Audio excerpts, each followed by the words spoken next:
Hagerty is the world's largest provider of specialty insurance for enthusiast vehicles and supports keeping car culture alive through youth programs, the Historic Vehicle Association, the RPM Foundation, and more.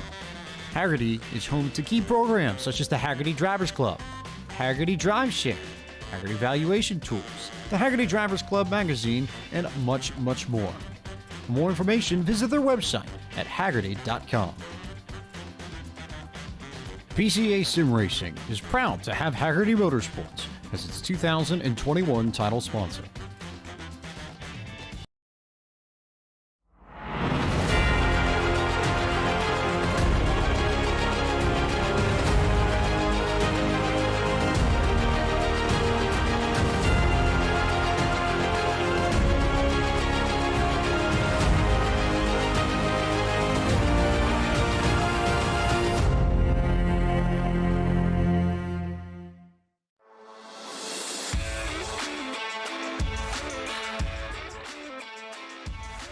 Good evening, race fans, and welcome to Podium Esports coverage of the second round of Series 6, live from iRacing's virtual Watkins Glen International in Watkins Glen, New York.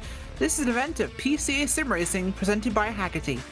I'm Rachel Wyford alongside Ricky Springer and Taylor Burris. Our producer for the evening is Ryan Bauer, and Ryan's using cameras created by Dougie Beard. Since 1984, Hagerty has been the worldwide leader in collector car insurance. Everything they do is geared towards enabling and enhancing the experience of automotive enthusiasts and making sure that the vehicles we all love and the lifestyles that revolve around them don't just survive, but thrive well into the future. Services include the Hagerty Drivers Club, Drive Share by Hagerty, the shop, and much more to fuel car culture. Hagerty, let's drive together. Well guys, thanks for joining us today here at beautiful Watkins Glen, and the Glen is one of those iconic circuits we always love to come to. This track is 3.4 miles long, or 5.43 kilometers if you speak in metric, 11 turns, and it opened in 1956. Of course, running the full boot layout today with the bus stop, so one of the more complex layouts of Watkins Glen, or as we call it, the inner loop version. I prefer to call it the boot. It feels much more fulfilling, wouldn't you say, Mickey? Yeah, and the boot of this track is very difficult for these drivers, especially driving out of the carousel here as we take a look on Dennis here as he's going to come out, our winner from last week. This is a very difficult part of the track, Rachel, as you're going downhill into this left-hand corner, and just throughout the whole entire boot, the elevation changes really throw these drivers for, I guess you could say, a loop around the boot here tonight. Loving where the puns are going today, of course. Challenge and sport classes tonight. We're starting out with Challenge in just a moment. Are both running the roof track car. Can you tell us a bit about that one, Ricky? Yeah, the roof track car is a 500 horsepower, 6-speed sequential gearbox car, so a very sporty but nimble car coming in at just 4,500 pounds, or 1,200 kilograms if you like to speak that language. And these cars are very nimble, the GT3 class of what they would consider the roofs, and these cars can definitely get around this track here in a hurry, as we're just seeing how quick this lap can be. We've been talking for just a few minutes now, and almost one lap already in the books. It absolutely is, of course, and 2 driver changes coming up tonight in the Challenge class. Terrence Tong is joining PCA Challenge along with John R. Harrison, and we also have John Martin joining Sport later tonight. And we have 3 drivers who changed regions, so congratulations on your moves, folks. Mike Neiden of the Snonnishain region is joining as well, is switching, as is Rusty Pruden to the Kentucky region, and Matthew Siddle to the Lone Star region, so another Texan joining the fold. I think once you move to Texas, you become Texan, Ricky. Yeah, you just have to. It's part of being in Texas, such a big state, and once you move there, you just have to be considered a Texan no matter where you're from. Pretty much. It's one of those things. It's a very welcoming place. Every Texan I've known has been a fantastic person, but that goes for a lot of people, of course. Don't forget, round number 2, Watkins Glen tonight. Next week, we're going to Long Beach, which is going to be exciting. We have Brands Hatch coming up on the 19th, 26th Mid-Ohio Sports Car Course, June 2nd, Canadian Tire, June 9th, Michelin Raceway, Road Atlanta, and the finale, Autodromo Internazionale, Enzo Edino Ferrari, or Imola, on June 16th. But as we said a minute ago, we have the Challenge class coming up tonight. That's going to be a big one for us, of course, and I'm excited to see this one. We've got a big field tonight, looking to be in the region of about nearly 40 drivers here. This is a packed one. Yeah, and a lot of cars are going to be fighting off into the Turn 1 portion of the track, which has a lot of runoff here. If you had noticed in some of these laps here tonight, Rachel, is that these drivers have a lot of room for error going off into Turn 1, but that's definitely a calamity spot then driving up through the Essage and down the back straightaway. So we'll take a look on board, or outside the car now, with Robert as he dives into that Turn 1 area. Huge runoff, but that curb, if you hit it the wrong way, can really get you into some trouble. Yeah, it certainly can, of course, but the biggest challenge will be running up here through the S's with any other drivers around you. A lot of room to make mistakes, but a big boost out into that straight there, which will take you all the way to the bus stop. Of course, that helps slow people down coming into the carousel, but we can see some 2-3 wide action going up here, so it should be a good race tonight. This track really does promote a lot of racing amongst the drivers. Road America, it strings you out. It's about fighting 1 or 2 cars around you. This place can be a real mob effort. If anything, almost the Daytona of road courses. Yeah, and with the 4-liter flat 6 engines that they run in these roof race cars, the draft is going to be a huge deal as well. It's talked about a lot with road course racing and oval racing alike of how much draft can really be put into a factor in racing. But at this track is so huge, driving down this long back straightaway up through the S's, then into a bus stop where these drivers really cannot run too wide. And through most of the night, if you see drivers go in there too wide, usually one of them, if any, only come out of the bus stop. Very, very true, of course, and it can make things a little spicy for them. I want to point out, though, Glenn Dennis, last week's winner in the challenge class, currently sitting provisionally on that pole position for tonight. So looking to make it 2 for 2 is Glenn Dennis, the driver of the 20 machine. We'll be excited to see what he can do with tonight's racing. We're sitting on pit road, Freddie Lopez on the camera right now. Coming up through those S's, out onto that straight there, the Pacific Northwest region driver from Zone 6. Hoping to get a great lap in this one, put something really good on the board. He's not got a time yet. We'll hope he can pick one up. Yeah, and we're going to have to see exactly where he falls on the time charts. A lot of good drivers, Rachel, in this series and in the challenge class more specifically. These cars promote really close racing. These drivers are going to have a tough time to kind of race around each other. Of course, a huge split last week at Road America all the way up to 15th was put a lap down. Only 14 cars finished on the lead lap last week. And that was on a bigger track, Rachel, so we might see lap traffic being a huge deal as these drivers start to string out throughout this race. Absolutely will, of course, and we're going to be excited to find out what goes down with this one, of course. It's going to be very, very fun to see what they can pull out of the bag. Keeping our eyes on those guys right now as they come to the conclusion, really, here of qualifying. It's going to be a very busy race. His first one of the night as Stephen Kemp does not complete that next lap he was looking for. So I don't think he's going to beat Glenn Dennis to that pole position. We'll have to see what people can do. Don't forget, folks, tonight's challenge class race is brought to you by Z1 Dashboard. Also note that version 2021.1 of the Z1 Dashboard has just been released. And with it comes the new Z1 Designer. The Z1 Designer lets you create your own custom dashboards for use with the Z1 Dashboard. So in addition to almost 200 standard car dashes, track maps, standings, and specialty displays, you can add your own custom designs, placing the data you want exactly where you want it. Remember, the Z1 Dashboard also takes care of the engineering and strategy for you, where your competition is, when you should pit, how much fuel you need, who's in front or behind you, how's the weather, are you gaining or losing to the other drivers around you? Although I'm pretty sure you can't tell you the way to the bathroom. I think they're working on that update though for 2021.2. Remember to use the discount code PCA21 when purchasing to get a 15% discount on either the standard or track license. Using the Z1 Dashboard to examine your laps is an essential tool becoming a faster driver. To find out more, visit www.z1dashboard.com. Well, we're going to be getting ready for our pace lap this time by, so we are looking to have 40 drivers in tonight's race. We've got 39 qualified. The new Freddie Lopez was out on track, Ricky, so it's going to be a good one here. Yeah, a lot of these drivers going to see exactly where they line up to get started here for tonight. And Freddie Lopez, I believe, qualified towards the middle to bottom half of the field. I'll have to see when my timing and standings refresh here as they go out onto the grid. Certainly will. Well, Glenn Dennis will win last time out, and he's going to be on pole this time. He is in pole position for tonight's race. Second place will be Stephen Kemp of Zone 10.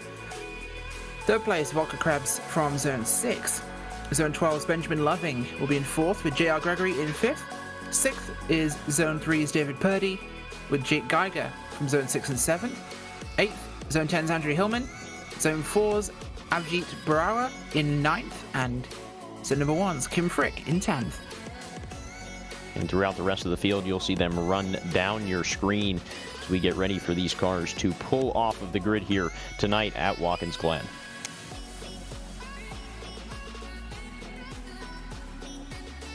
Yeah, we certainly will, of course. Big field in tonight's race as we get ready to roll for this one. It's going to be exciting to see what we can have happen here at Watkins. This track does promote a lot of close racing, so I'll be excited to see what they can pull out of the bag here on track. Of course, weather conditions, we know beforehand this is going to be a constant for us in the race tonight. The 2 first rounds, of course, will always know the weather. So, challenge and sport we're aware of. That is the easy part. We know it's about 65 degrees right now. It's going to be 8 a.m. Sky's clear. We have 20% humidity. Wind's about a mile an hour. And for sport, it'll be very similar. We'll read that when we get a little bit closer. But we don't know what it's going to be for Club and Pro, and neither do the drivers. So that will make things a lot more exciting for us to go with. But it's going to be a good race night. 11 turns here around Watkins Glen on this very historic circuit, as the pace car will lead them away here to start the pace lap at Watkins Glen. Can't wait to see how this one unfolds for us tonight, guys. It is going to be a great, great race. So we'll see how this plays. Ricky, Glenn Dennis, can he do it again? Well, last week, starting from the pole, pulling out to almost a 14-second lead to win the race. He's got the pole again here tonight at the Glen. I feel like he has a great shot to possibly pull out another victory. But like we were talking about, Rachel, this is such a difficult track that if you get in a side-by-side battle, problems can happen in a hurry here, especially going up through the S's and just the first 3 corners that you face at this raceway. Very much so. And Glyn leads that field. It's going to be a busy, busy start here. 40 drivers will make things incredibly tight for them. Turn 1 will be huge. Turn 2, 3, and 4, it's going to be a parking lot, and they're going to have to be very careful around each other. So consideration will be the big factor here for these drivers, wanting to make sure they give each other enough room here to drive. Never mind race. Racing will come after that initial scrum through the first section here. What do you Americans call it, American football? I know what the rugby term is. What do you guys call it when you all lock up and start bashing each other? Yeah, I believe in American football we don't do that. We call it a kickoff and everybody runs at the one guy with the ball, but I'm not a huge football the fan. Bit when you're all lining up opposite each other and they're all kind of going for each other, then the guy falls back and throws it. Oh, that's just a play. That's just a normal snap the football to the quarterback, and then everybody runs like crazy, and hopefully somebody catches it on your team. It was me thinking it was much more complicated than that. Apparently not. So, we know this race, though, nowhere near that complicated. Go fast, drive race car, win race. Should be the formula we need for this one. And Glenn Dennis, he's the man in the hot seat. He has the opportunity tonight to do just that. Can Stephen Kemp or Volker Krem or even Benjamin Loving do anything about this? It's going to be tough to move any further up the field. We've seen some big movers, so we'll have to see what people can pull out of the bag here. Of course, 4 races tonight. Challenge, Sport, Club, and Pro. You will get 4 races for the price of 1. Then stay with us the whole time. It will all be the same broadcast tonight. You're going to get all 4 of those races, so go nowhere between the rounds. You're going to have a packed evening of amazing racing here from the PCA, presented by Hagerty. So do not worry about that. This is the place you want to be tonight, and we're very, very glad you decided to join us for this. Coming up now to the exit of the boot. This corner, before we go to the start, Ricky, this is going to be a tricky one here. Turn 9. Tell us about it. Yeah, it's a very off-camber corner. You can kind of see it here.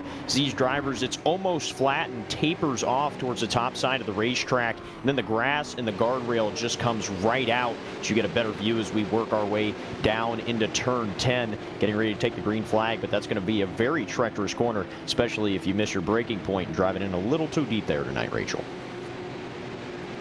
Can well be. And as we come now to the final corner, that pace car will make the dive here for pit road, and we're going to get ready to go racing at Watkins Glen for 30 minutes.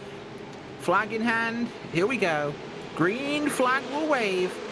We are racing at Watkins Glen, and Glenn Dennis has that lead out in front here of Stephen Kemp as they dive into turn 1, the big corner. This is one of the few we have to really get right, as we've already got contact on the inside. Car's going across the apex and further contact. This could really shape our race here tonight, but it's been minimal compared to what we could have seen. We'll come back to that one, Ricky, with you and see what we get from that. But Glenn has made a huge, huge jump here at the start, running up the S's now onto the straight. And he is off like a rocket in that roof. That roof is definitely on fire. Volker Krebs and Stephen Kemp right behind him here. In fact, Kemp has lost a spot to Krebs early on as they enter the bus stop chicane. And we are already seeing some big, big action here. Some movers as well. Just behind Kim Frick, Stacey Owata, and a couple of those guys also running strong in this thing so far. But we've also got some cars with some damage as we have a spinner 35 car in the... It's Greg Palmer there spinning in the carousel with contact from one of the drivers, so we're already getting a bit of fisticuffs out on track. Yeah, and these drivers going to have to push themselves here, but driving down hard onto the brakes, and this is something that I wanted to touch on in the pre-race, these cars do have ABS systems on them, so driving off into the corner, you're not going to see as much lockup as what you would see in other different types of road course and stock cars alike. These drivers are going to be able to drive it in a lot harder, but coming with that is making sure the driver in front of you is, well, braking after you or braking just a tad earlier, because you can get into some calamity by a driver getting on the brakes earlier than you think, so you're going to drive it in very deep. That's how contact's made. As a car goes off right there, the 15 of Sam Mosley hard into the barrier, and that's right off into turn 9 that we were talking about in the pre-race, Rachel. Really is. That's one of those tricky spots. Of course, the car's light because it's coming over that crest and it's off camber, so it's going to throw you to the outside there. These cars, especially mid-rear-engine cars, that's not a corner kind they like. But the roofs and Porsches really do handle these things incredibly well compared to most others. Glenn Dennis, his gap now over a second to Volker Krebs in second place. Dennis, Krebs, and Kemp all making a big gap. You see the onboard looking back there towards his competition. Glenn Dennis hopes the rest of his race looks like that, staring at those cars in the distance. But those top three have made a good break here. It's another full second back from Kemp to Gregory, who himself has 0.8 of a second back to the guys behind him. So we are looking at already stretching that lead towards the front of this thing tonight. And it's becoming one of those more challenging races. We're seeing some car-on-car action a little bit further back here in the field. But they're really trying to look for the opportunity now to make some moves. Jack Stevenson in the 10 was in a little bit of fisticuffs there in the bus stop, but made it through cleanly enough. Dropping down into the boot here, you can see 24th place there. Craig Smith, lots of traffic around him. It's 20 there of Stevenson, as you see there. 10 car, Chicago region driver, zone number 13. Coming up through the toe now. Make sure you tie your laces. I think that helps you get out of the boot, or stay in the boot. Stay in, I think that'll be the right way around. Yeah, definitely want to stay in the boot. You don't want to go off into the gravel. And that's another thing about this track, is that going through the boot area, the rest of the track has quite a bit of runoff. You can really use it up through turn 9, has a pretty good amount of runoff. Turn 1, we talked about before, has some runoff. And even the inner loop, you can go straight through there if you get into some big issues. But once you dive down into the boot, it's grass on both sides of the track. And these drivers are going to have to watch out for just dipping one tire off, because with ABS systems and traction control systems, it makes it very difficult to save a car when it's limiting that power to the wheels. It makes it very difficult to try and save it and get it straightened back up before you get into the wall.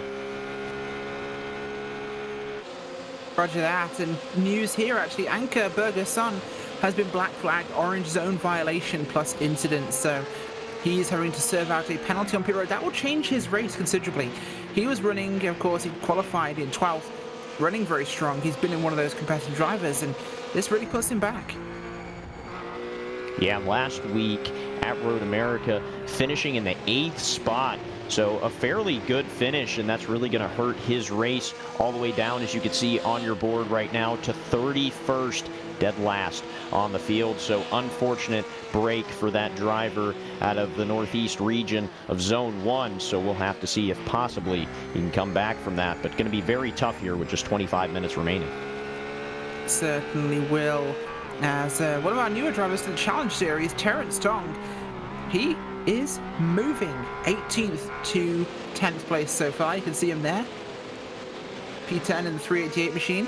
Terrence Tong has a bit of a rubber bumper, but clearly has been used to make spaces for him, because he is going places right now. Up in that top 10 from starting just nearly at the bottom end of the top 20. Really going for things so far. In fact, the cars around him have all done the same thing. Jason Sherwood, Andrew Smiley, they're all moving forwards too. Albert Ubeta also 22nd to 13th. And we have Eric Kaufman 21st to 14th. So some movers from that bottom end of the top 20 up in towards the top 10. We've seen some good movement from those guys, of course. And we've also got another report from Race Control. Chris Pippin, also black flag for orange zone violation and incident, so he'll be getting his drive-through any time now. So that is not a great start for those two to this round number 2. They're going to be going backwards here while they serve those. The race is evolving already. We're about 6 minutes into the proceedings tonight, Ricky. And we're seeing that run that we expect from Glenn Dennis. The gap, though, to Krebs has not opened. Volker Krebs, something still in the tank here. And I must say, I love that car. The Haribo roof, that is definitely one of my favorites tonight. Yeah, we just kind of have to hope that if that car does end up in the wall tonight, that maybe those gummy bears going to give a little bit of a cushion to the guardrail. But I think mostly this gap is due to, in part, through the draft here, Rachel. Down that long back straightaway and through the S's, it's oh so difficult to pull away from the car behind you. Even if you may have more speed than the driver behind you, there's very few zones on this track throughout the 3 sectors that this track is broken up into, that these drivers can really break away and kind of show the speed of their car without somebody getting a tow off the back of them. Very much so, and that will make a difference. Although I have to say, I hope if Volker Krebs hits the barrier, it won't cushion his car, but it will be like a race car pinata, and as he hits the barrier, all those gummy bears, or even the star mix, will come flying out for everybody to enjoy. Would that be too much to ask? I think it might be. But Glenn Dennis, right now that gap 1.3, so he's pulled some time on that last lap by. 5th lap round for these guys, and that's already helping him out. J.R. Gregory's up a spot to 4th place, so he's moving forwards. Krebs and Kemp, though, still sitting where they have been, that one position change between the pair of them. 8th to 6th for Andrew Hillman, and Jake Geiger still where he qualified in 7th place, just behind him. Kim Frick's up 2 spots to 8th place. Terrence Tong, he's moving still. He's in the back of his group now, so he has potential, Ricky, here to gain 3 spots. He's shown he is fast. He's already up to 9th place. From 18th, he's up half the positions he qualified in. Yeah, and from that Upper Canadian region, driver really putting in the work here in P14 as he works his way to the inner loop. But really it comes down to just having a clean race and making sure you stay out of, I guess, the jungle gym, you could call it, of cars throughout the beginning of the race. We saw it, Rachel, everybody being so close together. At points going off into turn 1, I believe I saw 4 wide towards the back of the field. So just keeping yourself out of the calamity and out of the issues throughout the mid to back part of the field through these first couple of laps, at least until you start to wind down the time of this 30-minute sprint race, is really going to keep you in the running. Somebody who did that very well last week was James Hemming. Started in the 37th spot. Unfortunately, he's 34th tonight and has not quite gained the time up that he did last week, but started 37th and drove his way all the way up to the 13th spot, and his car still looks fairly clean. So that driver out of zone 2 definitely doing a great job at keeping that roof looking beautiful out there on the racetrack. Definitely is there, and we are moving quickly along in tonight's proceedings. It was 6 minutes, now it's nearly 10 minutes into the race. Time has flown by here. Lap number 6 on the board, and keeping our eyes here on this leader group as we see maybe Kemp's going to have a chance to make a move here on Volker Krebs. Can he free the Haribo? We'll have to find out. But he's looking for an opportunity, but never going to be able to find it there. Krebs just positioning himself well, running through the bus stop here. Nice and easy, but if these two start fighting, they both have to know Glenn is off. Yeah, he's definitely having an off day compared to what the race looked like for him last week with a 14-second gap to win the race. But he's liking seeing those two drivers behind him get in a battle. That's going to give him that opportunity to kind of pull away and make that gap a little bit bigger, possibly take away the arrow from those two drivers behind him, and not give them as much of an opportunity to catch back up when they go down the straightaways. Yeah, that would be a significant advantage there to do that. So something he definitely wants to keep his eye on as he moves forwards here. Would give him that chance to, but it's going to be tricky. We're going to start to see something change here. We're going to reach that lap traffic region, Ricky. And this will play into things because, of course, these guys aren't multi-class drivers. They have some experience, I'm expecting, but this is a single-class race, so there's not as big a speed difference here once you hit traffic. They're essentially all the same car. So now we're reaching that traffic region. This is where it's going to really play into an interesting setup for these guys, as Dennis is looking towards at least 3 cars I can see just ahead of him hitting turn 1 right now. Krebs and Kemp, this could be the pick that Kemp's been waiting for. Yeah, and when it comes to those lap cars, the driver's going to have a difficult time running around them. As you said, Rachel, all the same power under the hood of these roofs, or I guess I should say the trunk. as I would call it, as they drive through these mid-engine roof vehicles down the back straightaway now. But when you get into lap traffic, it works hand in hand. You could get a tow off of the car in front of you, but also they can pull you down, helping those cars behind you to catch up. So the Dennis definitely not pulling away as he might have liked to here tonight, but we'll have to see if this lap traffic is going to help or hurt him as well. Just a little bit closer to halfway we get, and the gap still hasn't pulled out very much. Now this is the real question here, but I need an expert to answer this for me. Do we call the trunk the hood and the hood the trunk in a roof or any rear engine car? Is that what we call it? Do we call it the same things? Is the engine in the trunk or is the engine under the hood, but the hood's at the back? Inception. Trunkception. I don't know where I'm going with this, but it felt like a really enigmatic thing to bring up, and I'm probably incorrect. So we'll focus on the racing instead of such a complex topic. Tim Frick there, P7 on your screens. He's moved forward a spot here. Keeping our eyes, of course, on Terence Tong at the moment. He's dropped back 2 spots there. He's had a bit of a slowdown here, so he's actually looking like he might be under risk from Eric Kaufman in 12th there, Ricky. We have left rear damage, so Terence Tong has had a moment in tonight's race. We're trying to work out exactly what happened to him, but he was running incredibly strongly, and now he's dropped a spot, and he's fallen back to the guys behind him, so not entirely sure what went on with that number 338 machine. But it's got to have happened in the last lap or so, because he had been running incredibly well. I don't see much actually occurring here. Have you seen anything, Ricky? I don't believe I have either, but that aero damage will definitely affect the speed of that car. I mean, we've talked 95% of the race now about the tow and draft of other vehicles, so that damage is going to affect him not only running on his own, but when he gets behind somebody and when somebody gets behind him. So big trouble for that number 11 machine. Ricky, I know exactly what happened. A lap ago, lap 5, the 777 car, who was running in 37th, Freddie Lopez, who was a lap down, lost it coming through the final corner. Actually, no, lost it coming through turn number 1 and had spun out, and he came back across and he clipped, the hard clip into that left rear of Tong's roof. And I think it might have caused a little bit of suspension damage. He hit it right on the wheel. So that would explain why we've seen this drop back. It was a lap car that just bumped into him, and I think he is going to be fighting that machine now. I think he does have some suspension issues. He looks timid in the corners. Yeah, and especially if the rear end of the car is shifted just off of the center line, that's really going to affect the handling of that machine.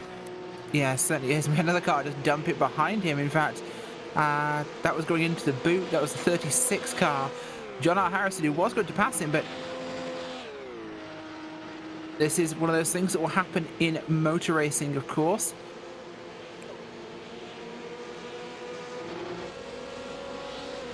And for guys, as we cross the halfway point of tonight's Challenge Class race, it's time to bring you the Midway Race Report, brought to you by Z1 Dashboard. Version 2021.1 of the Z1 Dashboard has just been released, and with it comes the new Z1 Designer. The Z1 Designer lets you create your own custom dashboards for use with the Z1 Dashboard. So in addition to the almost 200 standard car dashes, track maps, standings, and specialty displays, you can add your own custom designs, placing the data you want exactly where you want it. Remember, the Z1 Dashboard also takes care of the engineering and strategy for you. Where's the competition? When should you pit? How much fuel do you need? And what's in front of you or behind you? How's the weather? And are you gaining or losing to the drivers around you? Make sure you're maximizing your on-track performance with the Z1 Dashboard. Remember to use the discount code PCA21 when purchasing to get a 15% discount on either the standard or track license. Using Z1 Dashboard to examine your laps is an essential tool to becoming a faster driver. Find out more at www.z1dashboard.com. That's www.z1dashboard.com. With this, we'll drop into our report, and we have first up Glyn Dennis leading the way. He won last time out, that 20 machine. Potomac region driver, zone number 2, is absolutely blasting here again today. 1.8 seconds back to his second place competition, Volker Krebs. Krebs, the Canada West region driver, zone number 6, the 053, has been running incredibly well tonight, passed his competition on the first lap very early on to hold that second spot, and he's not dropped it since. His gap as well has widened here. P3, Stephen Kemp, he qualified second, dropped back to third. the 137 Nordstern region driver from zone number 10, having a great time out tonight, still running in a podium spot. Just outside that is JR Gregory in P4, the 218 car from the Oregon region, zone number 6, putting up a great show tonight. He's up 1 position so far on the racetrack. P5 is Benjamin Loving, the 407, the Florida Citrus region, zone number 12. He's currently down 1 position from where he started. Not a lot of movement in the top 5. Unfortunately, Andrew Hillman has just donked his motor. The 5 car from the Schönesland region, trying to get that car back on track. P6 is Jake Geiger. Up 1 position from where he started, the 968 Pacific Northwest region, zone 6 driver. Behind him in 7th is Andrew Smiley, Connecticut Valley region, zone number 1 driver, the 167. Doing a great job out there tonight. Jason Sherwood is in your 8th position. The 9, the Diablo region driver of zone number 7, putting on a great show. Terrence Tong has recovered up to 9th place after his moments earlier. The 338 Upper Canada region driver of zone number 1 is absolutely putting on a masterclass, up 9 positions so far from 18th on the grid. In 10th is Eric Kaufman, the 34 car, the Ryansdotter region of zone number 2, is really moving this thing up 11 places tonight. Ricky? And Robert Benson is going to be just outside of the top 10 in that number 71 machine from the Ransport region, zone 1. Doing a great job. Last lap was a 149. Doing a great job at trying to keep up with the field there. Running back to the 12th position. It's going to be Raves and the 028 machine in zone 2 as he's sticking with those same lap times, trying to keep pace with the top 10. Running back to the 13th position, the 737 of Scott Rogers. He's doing a great job as well tonight, sporting that very orange machine there out from the Rocky Mountain region of zone 9. 14th position, it's going to be Craig Smith in the 74 machine, again sporting a very yellow car out tonight from the Mid-Ohio region, zone 4, just out my back door. And then we're going to go down to the 15th position of Jack Stepman, and he is going to be running another very good color car, a bright green car, number 10. He's going to be from the Chicago region, zone 13. Down to the 16th spot, it's going to be Rubber Isle, and he, I believe there is in the 046 machine, finally a normal colored car, but he's going to be the Ohio Valley region of zone 4. A bunch of drivers in my neck of the woods down here through the 10th, 20th spot. 17th, going to be Albert in the 21 machine from the San Diego region, zone 8. So he's sporting a very nice paint scheme with some front end damage there. Down to the 18th position, Chris Ramirez in the 40 car, sporting another nice paint scheme there, the blue and red with some more front end damage. A lot of drivers having that issue tonight from the Lone Star region, zone 5. 19th is going to be John R. Harrison. He's going to be running the 37 car from the Maverick region of zone 5. And rounding out the top 20, a driver that you just spoke on there, Rachel, is going to be, I believe, Andrew Hillman. No, actually, the timing charts have changed a little bit. Murphy is going to be there from the Potomac region of zone 3 in the 999. He very much is. And the 21st place tonight, Stefan Uradaka, the 25 car Upper Canada region, zone number 1 driver, is putting it on the line tonight. He is doing what he can to try and push forwards here. Up 11 spots himself. 22nd tonight, John R. Harrison. He's going to be running from the Northeast region, the 36 car, zone number 1. He is unfortunately down about 9 positions. And that is Jeff Lashway in 23rd. 22 car Hudson Champlain region, zone number 1. He is up about, I'd say, 15 positions based on where he's currently running, so a good night for him. Greg Palmer in 24th. Down a few spots after an incident early on.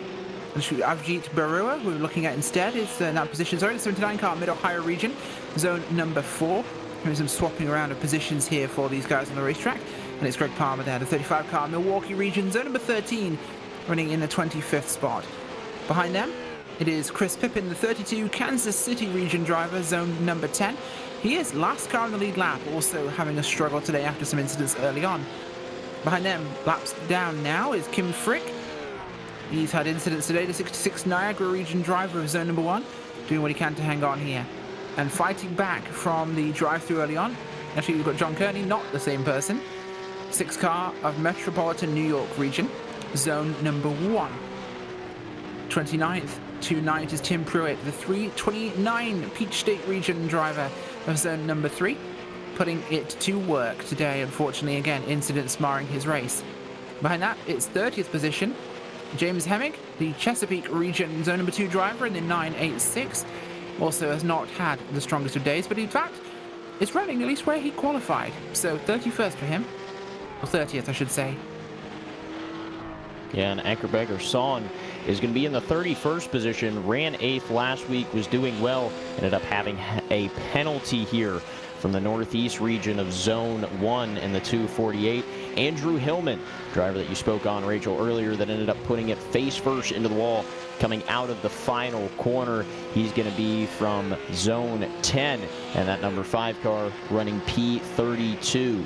Running P33 is going to be the number 2 of Sam Mosley, I believe.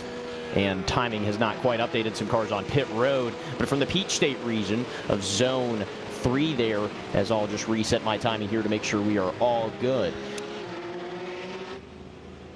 And Aaron Nations was 31st, and he's from the Maverick region of Zone 5. Skipped over him as he is now stopped on pit road, so possibly going down towards the back of the field. Chris Ramirez from the Lone Star region of Zone 5, also on pit road in the car 40.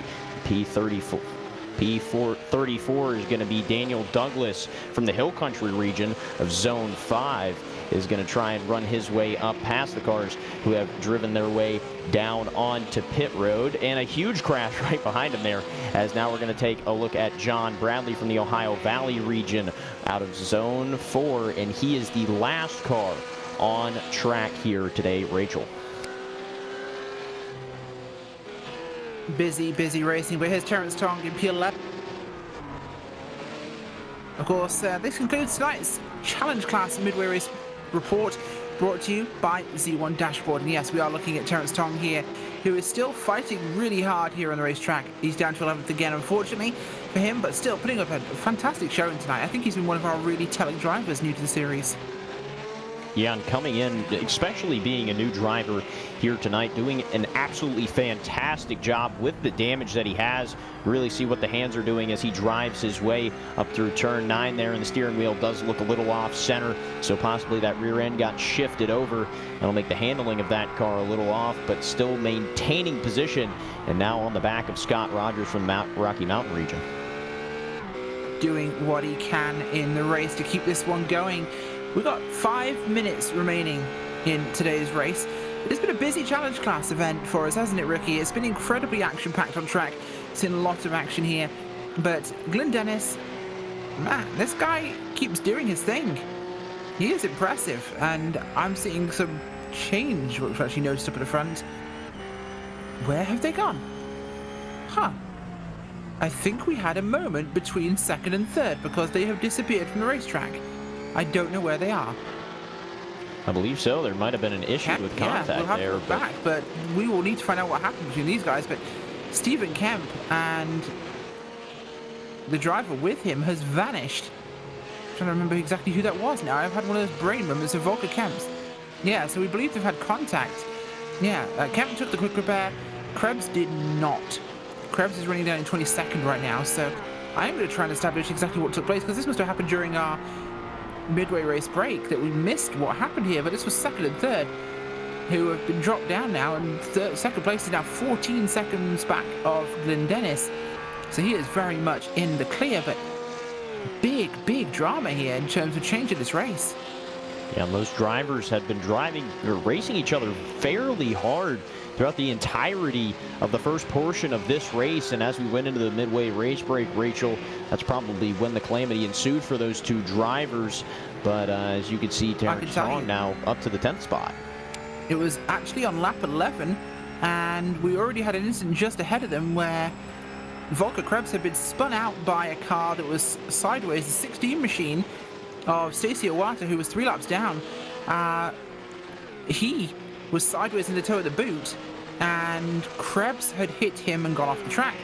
And as he came through, he rolled, Iwata rolled back across the track and contacted Kemp, involving him in the incident too. So second and third taken out of this race. I'm pretty sure race control will look at that one later. That's going to be one of those factors for them, but this has to make Glenn Dennis's life so much easier. No one to compete here. 13 seconds clear of JR Gregory. Yeah, and I'm starting to think that possibly he likes the number 14. Last week coming out with a 14-second gap, and right now 14.2 is going to be the gap that he has right now. Of course, trying to extend that ever more as the race comes to a close here. Just under 3 minutes here, Rachel. A great race we've had. A lot of drivers have gotten in their fair share of accidents, but a lot of great close racing. As Rachel, I believe, looking at this battle here now, you got some stuff going on up there. Oh, for sure we do. That just became very dramatic. We'll have to get a replay of what happened. I think that really affected things here. As we've had so many... Yeah, this is getting a little intense towards the end here. We're seeing a lot more people being a little bit short-tempered towards the end of the race tonight, which is unexpected, I'd say. This, of course, has promoted Terrence Tong back into the top 10, so that's useful for him, of course, with his damaged race car. There'll have to be the effort award for today's race for limping that thing with steering damage the whole way here and still getting a top 10 result. That is impressive, what we might see with a working car on his part. But 16th place there, Robert Isle looking back. Nuradaka just behind him in 17th. They're in the toe of the boot as now the time clock drops down again. 2 minutes 18. We're going to get 2 more laps, I think, in this one, Ricky. I think it's probably the conservative estimate here. 2 more laps before we see the white flag for Glenn Dennis. Yeah, possibly 2 more laps, but right now he's in cruising mode. Has opened that gap up another second to P2, so just out there cruising in that number 20 of the Potomac Region Zone 2. Glenn Dennis pulling out another clinic, I would say, here tonight, as what he showed last week at Road America. Definitely doing a great job, and I believe starting from the pole for him might be his good luck charm. Started from the pole last week, ended up coming home with a 14-second win, and I believe he's looking in pretty good shape here for the win here tonight. I'd agree with you. It's been a very strong run, but he has a lot of lapped cars racing ahead of him.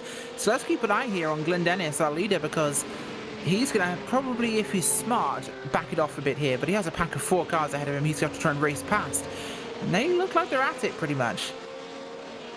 Yeah, Rachel, and sometimes as from driver to driver, and a lot of people will attest to this, is if you back off and you're already in the zone, that's when problems can kind of come your way. If you've been running that car hard all race long, if you start to back off is when you start to make some serious mistakes. So maybe not limp it around, but just take a tiny bit off of it. Yeah, he's doing exactly what I assumed he would. This is our last lap now, and Glenn Dennis is lifting. He's choosing to stay back here. And yeah, there's a point where you might make a mistake, but I think if you're lifting this much to get out of danger and not want to deal with this, it's a smart choice, and it is eminently safer to just cruise it home. He's not got any real competition today. JR Gregory's 15 seconds back. It's going to be a shorter gap by now, but you don't want to deal with this. You know, anything could happen in front of you, and it could cost you the race. So slowing down a little bit, losing even 10 seconds on track just to stay behind him. Although he has a car coming up behind him now, which could make things interesting considering that's a lap car. That could be incredibly tense for him, but he has a lot of time to play with here. Not worth putting too much into this, and hopefully the lap car decides he doesn't want to race the leader on the last lap. Look at that safe line through the corner. Oh, a car off the track. He is all over this thing. If I'm Glenn Dennis, I've got to be terrified right now with this much traffic around me, and I know I can bring it home, but I've just got to survive to the end. And here he'll come. Through the final corner, Glenn Dennis makes it 2 for 2 at the Glen. He will win the second round of the PCA Challenge Series, brought to you by Z1 Dashboard.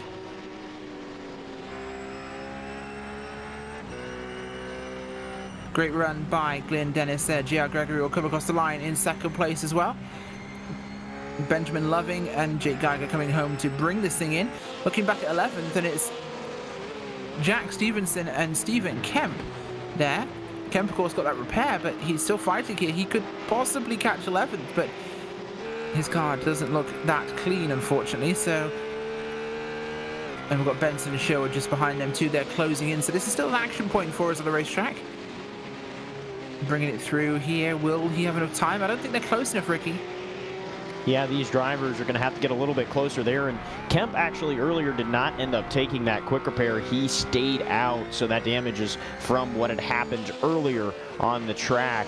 And that car definitely seen better days.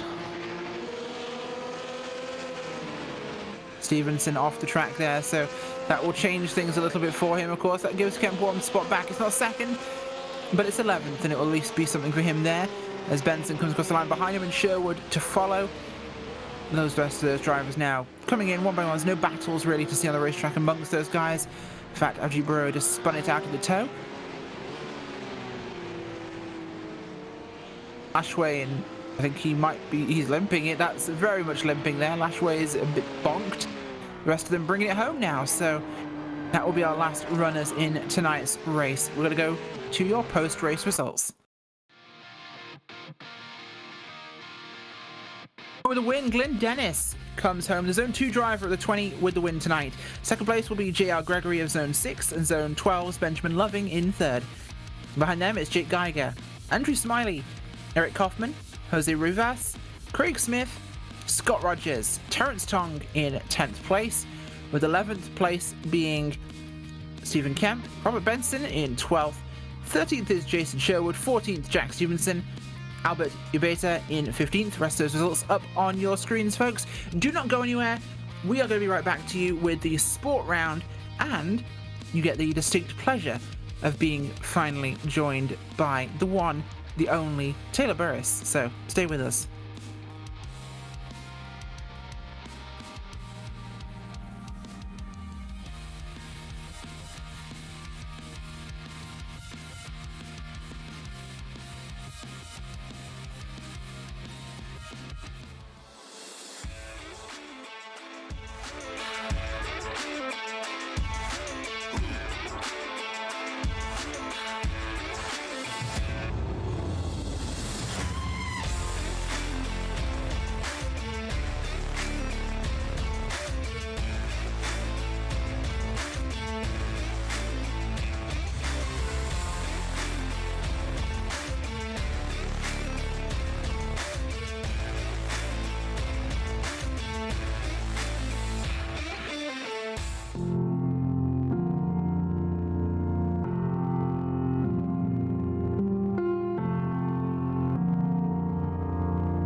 Hagerty is the world's largest provider of specialty insurance for enthusiast vehicles and supports keeping car culture alive through youth programs, the Historic Vehicle Association, the RPM Foundation, and more. Hagerty is home to key programs such as the Hagerty Drivers Club, Hagerty Drive Share, Hagerty Valuation Tools, the Hagerty Drivers Club magazine, and much, much more. For more information, visit their website at hagerty.com. PCA Sim Racing is proud to have Hagerty Motorsports as its 2021 title sponsor.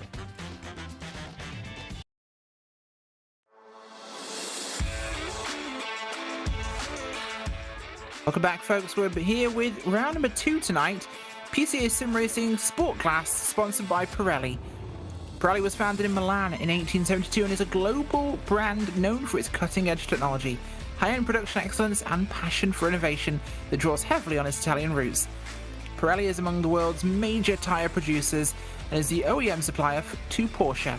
Find out more about Pirelli at www.pirelli.com.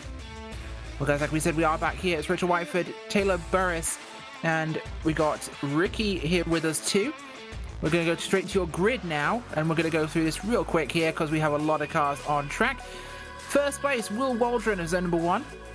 With 49 cars on the track. Second place, Zone 4's Ogren Gurlap. Third place, Zone number 1's David D. Palmer. Fourth place, Zone number 5's Ken Dubman. With fifth place, Zone number 1's Carl Boccieri. Sixth place, Zone 4's Thomas Doherty. Seventh is Jason Baum of Zone 4. Eighth, Zone 5's Gregory Sampson. With ninth, Zone 5's Will Kelly. 10th place is Zone 1's Paul Salk. And 11th place tonight is going to be Zone number 3's Curtis Crummell. 12th, Zone number 10's Nick Paglia. 13th, Zone number 8's Moaz Mardini. 14th, Zone number 3 is Donald Binkley, and 15th is Zone number 1's Sebastiano Ballestieri. Guys, rest of the results on your screens as they will run through. I'm going to bring it quickly to Taylor. We had a lot of action in the first round. 48 cars now for sport. How is this one going to be, you think, at Watkins Glen? Well, if it's anything like the first one, it's going to be full of excitement. We may even see some surprise winners coming home with this second race of the season, but keep an eye on drivers such as Organ Gurlap, Ken Tubman, and Carlo Boccieri. Very strong competitors in PCA competition throughout all the series that we've had in the past. So watch them, but also the pole sitter for tonight, Will Waldron, has a great time here tonight, running quite well in practice. Keep an eye on seeing what he can do, but the key thing is who will survive heading into the 90 and up the S's. It's going to be very tricky, of course, and Ricky. A lot of traffic. We saw some crazy on lap 1 last time by. Is this going to be the same? You know, it's really hard to tell, Rachel, as these drivers dive off into turn 1, but the aggression will still be there. Still the same amount of time for this race here in the sport class. These drivers going to have the same urgency. If starting from the back, either you had a bad qualifying time or just didn't hit your marks quite well, these drivers going to have the same urgency to try and get up front. We'll definitely see that 4 to 5 wide as they go off into turn 1, and all of that runoff on the exit is going to be used here. Very much is, and don't forget the weather tonight is about 5 degrees hotter than we saw for the challenge class. 70 Fahrenheit with clear skies, 30% humidity, so a little bit more humid. 5 miles an hour wind, which will now have an effect, of course. So these are the last 2 of our races where we know the weather. Then it's going to be interesting once we get to the club and pro. But as things flow tonight, we're looking really good for a nice start to this one. Will Waldron and Ogren Gurlap had big runs last time, along with David Palmer and Ken Tubman. We're going to have to see what they can do again here, Taylor, because last week was exciting. It certainly was, Rachel. A lot of exciting things happened at the last round that we just had, but that's just the one race. We still have several more races to go, but we can keep an eye on seeing how this race will turn out as we progress to the season. We will see who will rise to the top of the field when we get closer to the end of the season. Very much will, as we get down to the bottom here. It's going to be interesting, I think, Ricky, if we can get through lap 1 clean here, because orange zone incidents, they're looked at very strictly by the PCA race control guys. They will pay attention if you touch somebody in the no-no square of this first lap. Yeah, and rightfully so. A lot of drivers out on the track. Race control going to have a tough time exactly honing in on every single one of these drivers in the starting grid tonight and to see if any of those infractions are made here on the first lap. Very much so.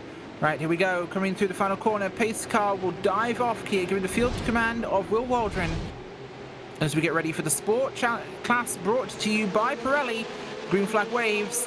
And it's a good start. Huge car field coming through. Look at how many cars are coming through that final corner still. And they're still coming as they're entering turn one. They're still coming through the corner. It is, oh, it's so tight at the front. They make it through without any issue there. In fact, further back, 48 cars, and we've only had one incident of 2 cars that cleared the track with the incident there. Towards the back, I'd say, Ricky, that is impeccable to get 48 cars through turn one, with only 2 of them having a contact where both ended up off the track.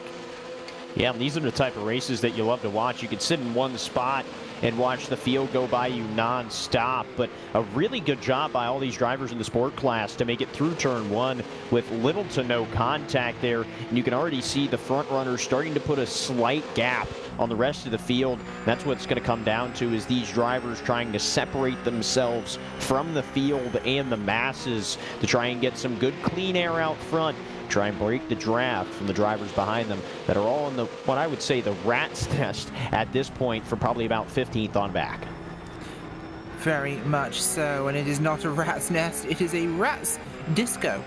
That's probably the best word to use, because they're everywhere and they're all over each other. And okay, I don't want to go down that line any further, because that was going to go somewhere I can't say on broadcast. But David Palmer is fighting right now. Of course, he's second place, but Ogren Gerlap is struggling to hold on here to third place. He dropped a spot there to Palmer, but Gerlap is now under threat from Tubman and Boccieri, Doherty and Baum just behind them here. As Taylor, this is where we're going to see a real change. If they can get past quickly, they can really make an attack towards Palmer and Waldron, but if it takes any longer, those front 2 are going to check out.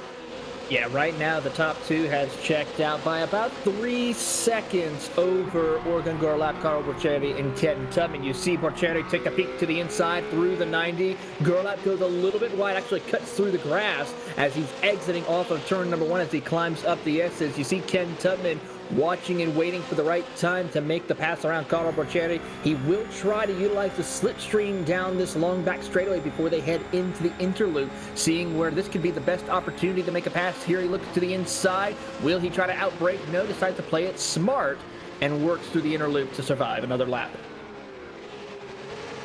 He does, and we'll see where this one goes forwards, but at the moment, Waldron checked out 1.3 seconds over David Palmer. They have got nearly 2 seconds on Gerlap, who's, contact behind him. This changes our race significantly. That's Ken Tubman going into the outside barrier. He had contact with the 34 machine of Will Kelly. So that was your 5th and 6th place drivers coming together there in the entrance to the boot, the arch, really, as it looked as though, yeah, replay up on your screens here, as it looks like Tubman turned in over the nose there of Kelly, Ricky, and unfortunately they both ended up off the tracks, thankfully not collecting anybody else. Yeah, and that's really unfortunate for Will Kelly, as last week at Road America finished 23rd after a starting position of 19th. So unfortunate break again for that driver. Is going to have to be towards the back half of the field here as timing and scoring resets. We'll see exactly where that driver falls, but really unfortunate break for Kelly there.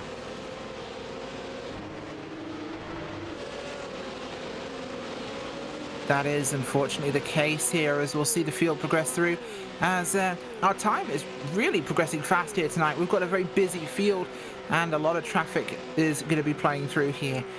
4 minutes in the books. We're on lap number 3. Waldron's gap 2.3 seconds. He is checked out. David Palmer, again, 2 seconds on Gerlap in third, but Gerlap now seems to have broken that gap there, Taylor. He's now got a good, clean bit of room here, and the top 5 or so have spread out. Well, if you look at his times during practice, he was the only driver to break into the 145, and then in qualifying, his pole time was a 145.70. Only one other driver, Oregon Gerlap, set a time inside the 145. So Waldron is definitely having the speed here tonight as we continue to progress through this race. So keep an eye to see what he can accomplish as that gap that he has grows to another 2.7 seconds now over David Palmer. It does very much, and that is a big advantage for him in how this thing plays forward, Ricky, because the more time you can gain on the track early on, the easier this will be. But with this side of the field, they're going to hit lap traffic incredibly quickly. We're already seeing some guys being so close to your leader here that this could be lapping already by lap 3.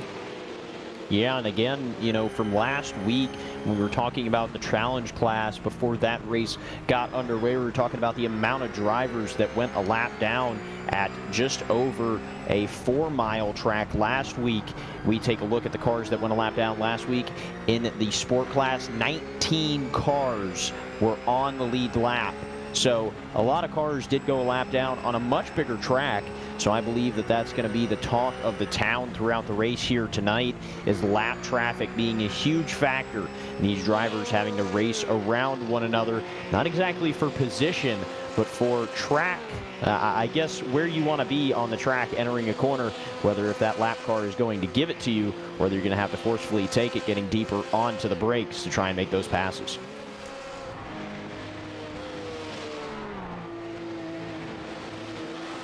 Very much, as we are going to get a chance to talk to some of our drivers today. And first up, of course, this is becoming a habit, Glenn Dennis. You came home today with a win in the challenge class for round number 2, making it 2 of 2. Congratulations. Thank you very much. The track outside, of course, Watkins Glen, is a pretty, should we say, well-loved track, I'd say, amongst drivers. Was this one you really expected you'd drive well at? It was fairly new to me. Again, learning these tracks as we go this season in Series 6, but put in a lot of practice.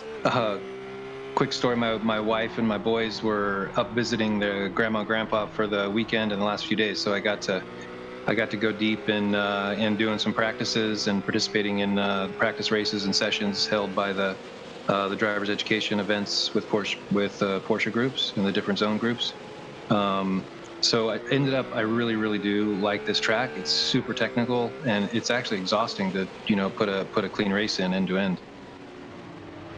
It very much is in any race, any track. So, and a big achievement for you, of course. Anybody you'd like to give a shout out to or thank?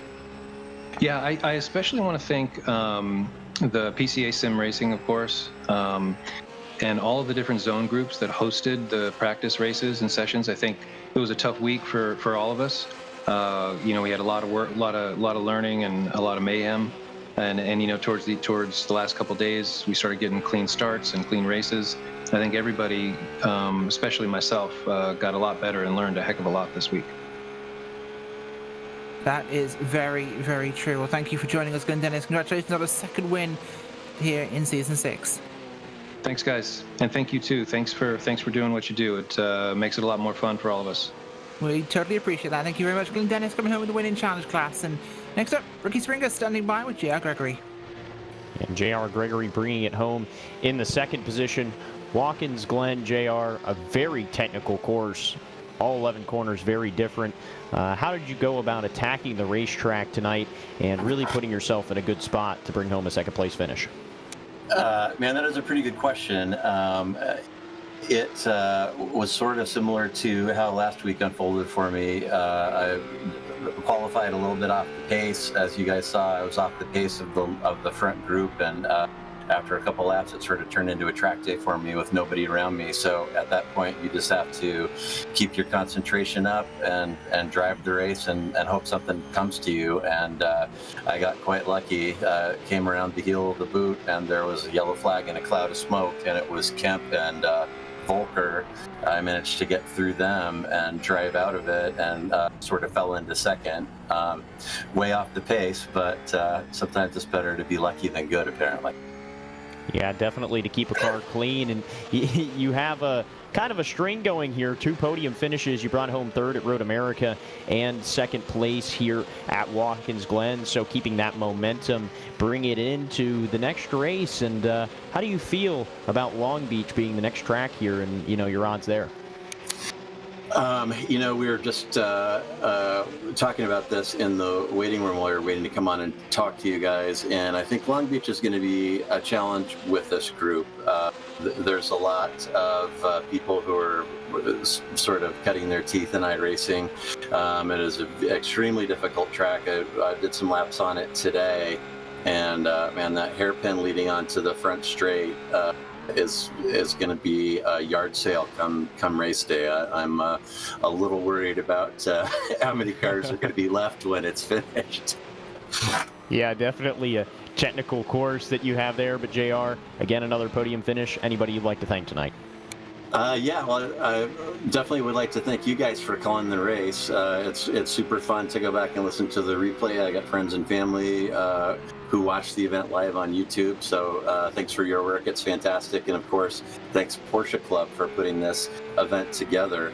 The sportsmanship and camaraderie have been fantastic participating in PCA Sim Racing, and it keeps getting better. So I'm looking forward to that continuing. Yeah, absolutely. And JR, I'd like to thank you for joining us here. That was JR Gregory, your second place finisher, bringing home the second step of the podium here tonight. I believe Taylor Burrish should be down with Benjamin Loving, who finished in the third spot. Yes, indeed. Here with Benjamin Lovings coming home with a P3 here tonight at Watkins Glen. Benjamin, how do you feel the conditions were for you on the racetrack here tonight?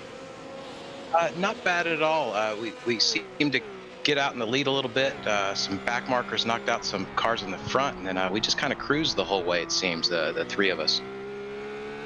Well, with that, as you were able to pull away from the field, what was your trying to strategy in order to see if you can have anything for the top two to have a battle for you?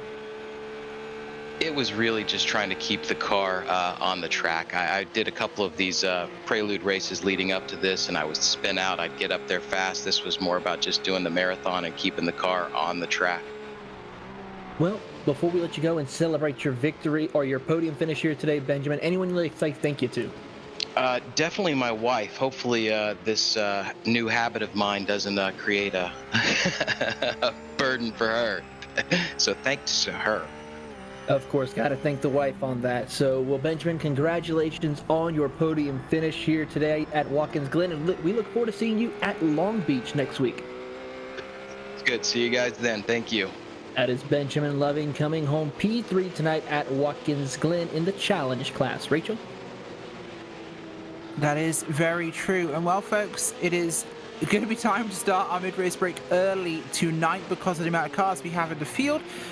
So, as we've got the halfway point, or the third waypoint of tonight's race in the sport class, it's time to bring you the midway race report brought to you by Pirelli.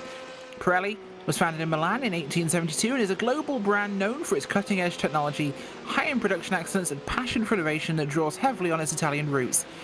Pirelli is among the world's major producers of tyres and is an OEM supplier to Porsche. Find out more about Pirelli at www.pirelli.com. And with that, we go to your cars. Out front tonight, in first place, is Will Waldron. The 18 car is absolutely diving away from the field. He's got a gap of 4.6 seconds. The Hudson Champlain Region Zone 1 driver.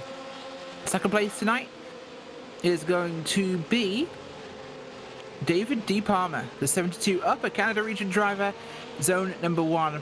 Gained a spot early on, and he has held it ever since. He also has a huge gap, 5 seconds back to third place. Thomas Doherty, the 59 car, Central Indiana Region, Zone number 4. He is putting in some big work tonight. He's up 3 spots from where he started. Carl Bocchietti is in P4. He is up 1 position so far. The 80 car from Metropolitan New York Region is Zone number 1. Behind that, it's going to be P5 tonight. A huge mover, the 45 car, Drew Kenny, Northeast Region, Zone 1. How many places is he up, you say? 21? Yes, he started 26th place. It is insane. 6th place is Curtis Crummell. He is up 5 positions, which seems nothing compared to Drew Kenny. 41, Carolinas Region Zone 3 driver, though, is putting in the work. He is moving forwards. 7th place is Motaz Mardini, the Orange Coast Region Zone 8 driver in that 46 machine. He is up 4 positions tonight. 8th place is going to be Ogren Gerlap, down from 2nd to 8th after some mishaps early on. He is the 21 car from the Rally Sport region, zone number 4. In fact, he's getting a little bit glary there in traffic. Things not going so well for him. P9 is Paul Salk, the 787 Jersey Shore region, zone number 1 driver. I don't know why, but I expected that car to be orange for some reason. Doing a great job tonight. He's up a spot. Up 13 places in 10th is Thomas LeMay from 23rd of the grid. A 701 Northeast region driver from zone number 1. Ricky? And Will Kelly just going to be outside the top 10. Had an issue early on in the race from the Maverick region of zone 5, and you can see the damage on that machine as they work their way down the back straightaway. 12th position is going to be the 02 Donald Blinkley, and he's going to be from zone 3 in that 02 machine as he works his way down the back straightaway. Places 10th through, I'd say, about 15th. Very close at this point in the race. We'll drop back to the 13th spot just behind him, and that's going to be the number 22 of John Martin, who is a new driver here from the Upper Canada region of Zone 1, putting on a great show here inside of the top 15 for his first run out here tonight. 14th spot is going to be the number 700 of Keith Morgan, and he's going to be from the Central Indiana region of Zone 4. And that car all white, but he's keeping himself inside the top 15. Just behind him in 15th place is going to be 03 of John Brum, and he is going to be from the Western Michigan region of Zone 4. And that 03 machine, 16th spot, going to be Carol Davis, and the number 217 machine from the First Settlers region of Zone 2. Down to the 17th spot is going to be the 91 of Gregory Simons. He is going to be from the Maverick region as well. A lot of Maverick region drivers, and he is going to be from Zone 5 in the 91 machine. 18th place going to be the 24 of Anthony D. Silva, and he will be from the Metropolitan New York region of Zone 1. 19th position going to be the number 54 of Peter, and he will be from the Down East region of Zone 1.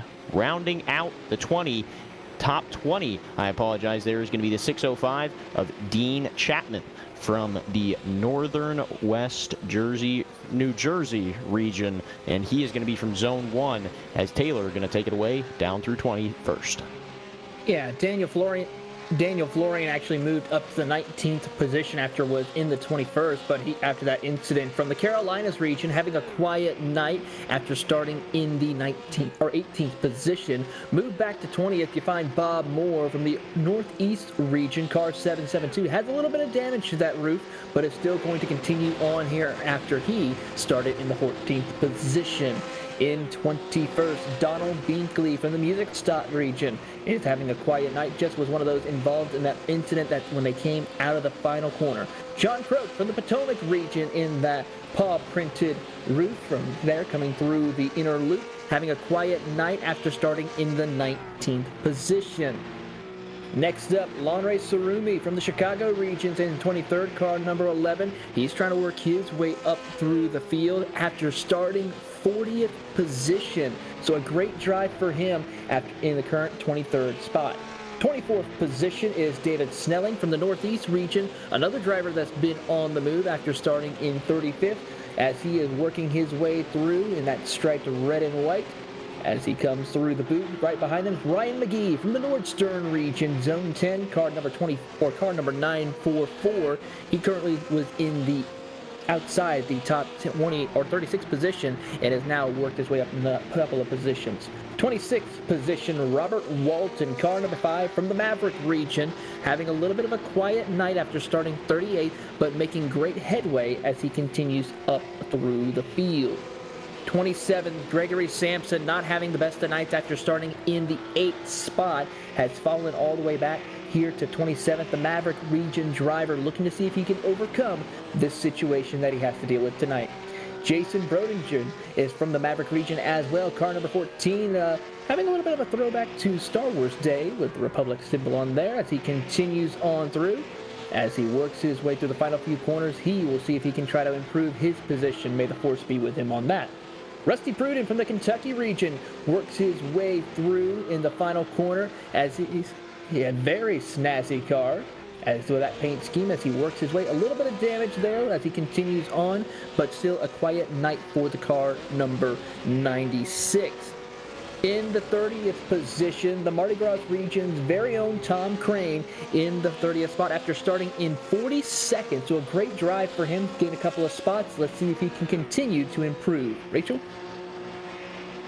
Absolutely. Ken Tubman in the 27 car there. Lone Star region, zone number 5 will be coming up there, with 32nd place tonight being Will Mungia. The 907 car, Peach State region driver, zone number 3. He's up a spot from where he started. In 33rd tonight, Jeff D. Williams, Rocky Mountain region driver, zone number 9. He is up about 8 positions at the moment on the racetrack. Jeff Rosenthal, the 713 Yosemite region, zone number 7. He's up currently 5 positions from where he began on the racetrack, 35th. Tonight is Sebastiano Balastieri in the 516 Metropolitan New York region, zone number 1. He's had some incidents today, down 20. 36th is Ben Lung, the 290 Upper Canada region driver, zone number 1. He's unfortunately had some issues too, down about 15 spots. Last car on the lead lap is Arne Klaassen. He is unfortunately down a number of spots as well, the 242 San Diego region, zone number 8 driver, but he's putting the effort in regardless. Behind them, it is James Legau in 38th, who is 1 lap down, first car lap down. 20 car, the Central Indiana region driver, zone number 4, is unfortunately down 7. Robert Cahill in the 39th position, the 28 car, Northeast region driver, zone number 1, putting it all on the line here. And 40th is Val Scott Lilly in the 4 Connecticut Valley region, zone number 1. As our timing and scoring updates there, pushing it through. And Val Asensio is going to be in the 44 machine, running 41st from the Hill Country region of Zone 5. 42nd going to be the 666 machine of Ryan Raploes, and he is going to be from Zone 2. And that 666 machine, 43rd. Going to be the number 47 of James Brannard, and he is going to be from the Alaskan region of Zone 11. In the 44th position, it's going to be Adam Grilling, and he is going to be the 248 machine from the Metropolitan New York region of Zone 1. And in the 45th position, it's going to be Ken Nielsen, 2 laps down. Unfortunate, but he is the last car, and he's going to on track as of current, and he is from the Pacific Northwest region. Well, this concludes tonight's Sport Class Midway Race report, brought to you by Pirelli. Look back to the action on track here as things conclude there after one of our longest midway race reports we've ever had to do, 48 cars. It is a huge one, and right now it's still Will Waldron out front, 7.2 seconds clear of the guys ahead of him. 7 minutes remaining on the clock. David Palmer, second place. He has about 8 seconds back to David Doherty. Ricky, this front has really opened up for us, and considering the field size, we're in lap traffic already, and it's really getting messy. Yeah, and these drivers, that was something that we had talked about earlier, Rachel, is that these drivers are going to be battling lap traffic probably more than they're going to be battling for position here, and that's what's going to cause the positions to jostle around quite a lot, especially going through the boot. Not a whole lot of passing zones, but a train right now for P6, I believe. A lot of cars stacked up behind each other, Rachel. Yeah, they're trying to go through that, and it's going to be blocking up the track as they all race each other here, and that will definitely make things a bit more challenging for any lapping that's to occur. We've lapped up to 37th place so far, Taylor, and that is no significant number. We're still moving through this field, and there's a bunch of cars within 5 seconds of that last car on the lead lap, Arne Klaassen. So expect things to get a little bit more congested soon. It certainly is going to be a little bit more congested, but for Will Waldron, he does have the room to try and take his time with about a 7.9 second lead over David Palmer. Now, for drivers such as, I would say, Moaz Mardini, along with Curtis Crummell, Carl Boccieri, those drivers got to be a little bit more careful, as in fact we got a battle right now. Contact actually through the 90. Boccieri and Gerlach come together as they come to the 90. Gerlach tried to make a pass to the inside, was not able to make it clear. So for that, we do not have a replay, but that was a costly error for both of those two drivers. Incredibly costly, and P5 is currently where the action's at. Moaz Mardini side by side here with, I think that is Drew Kenny just ahead of him. No, it's Crummell. Sorry, Crummell in 6th. So 5th and 6th fighting here As Taylor, this one really does look like it's going to be one of our big fights at the moment. It certainly is. Moet Mardini has been a strong competitor in recent seasons here in the PCA Sim Racing, always a top 10 competitor. And here he is battling with Curtis Trummel right now, right in front of them as they enter through the halfway point of the boot, as they make that climb up the hill. As they work their way through, you're seeing Mardini just taking his time in that number 46 roof as they head down the short chute to exit out of the boot.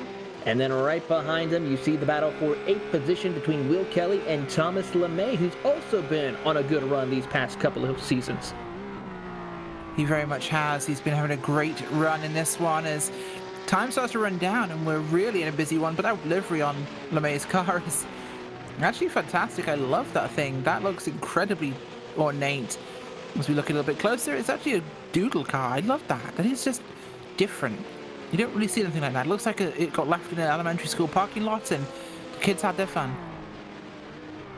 Yeah, a very interesting looking car for Thomas there. And, you know, I believe you're a little bit right, Rachel. I mean, I'm not sure if I'd be too happy if I had a roof sitting in the parking lot and a bunch of kids drew on it. But for the sake of a racing livery, sure does look very nice out there on the track this evening. I agree. I think it'd be a nice thing to actually do that. Take it to a parking lot and let a bunch of kids do art on the car. It would be an amazing livery for a race team to have. There's Bob Moore here, P17, up from quite a few positions back actually right now. He was starting 24th, so he's moving. That Northeast region driver is the number 1. Donald Blinkley there behind him. The Music State region is the number 3. Yeah, these two drivers here, Rachel, and as well as Ricky, have been in the PCA for quite some time, and these two always seem to find a way to be around each other as they work their way up the S's. Binkley gets a good run out of the S's. He may take a peek to the outside this time, as Binkley will try to have the defensive line through as they make the run to the inner loop. Binkley will give way, give the position over to Moore, but Binkley's going to try to fight back as they enter the inner loop. He is, but it's going to still be plenty of time on the track for him to do just that. 3 minutes remaining, so we're looking at a couple of laps here, but we could definitely see this one adapt as we go here. Of course, Ricky, there is time for them to race this thing, and they are pushing, but Waldron still passing those cars, putting them laps down. Yeah, and Waldron definitely having a stellar night tonight, and still trying to possibly make up for his finish last week. Not a terrible finish for that driver. Brought it home in the 4th spot, so just outside of the podium last week at Road America, but definitely putting on a show to bring himself back up to the top side of the podium here. Absolutely putting what he can into this thing to go forwards as Waldron starts putting those cars away here, and it's a precarious moment. Of course, we had this last time out. You need to be careful who and when you're trying to pass, because it can really put you in an awkward spot if something goes slightly wrong passing a car that's trying to get out of the way and the communication isn't quite right, and well, this can happen. But we're seeing a good race here tonight from the sport class, brought to you by, of course, Pirelli. These guys putting it on. P8 there, Thomas LeMay, as we're seeing the battle for 7th place here, with Salk just ahead of him into the bus stop chicane and gets it through there. Oh, car went round just behind them. Those are guys are off the track, as LeMay will make that move stick. He certainly will move him up to P6 position right now. He doesn't have enough time probably to catch up to Moet Martini, but as you see, there's the car that went around. I'm trying to get a number on that one. Could not catch it as we're on board with Dean Chapman.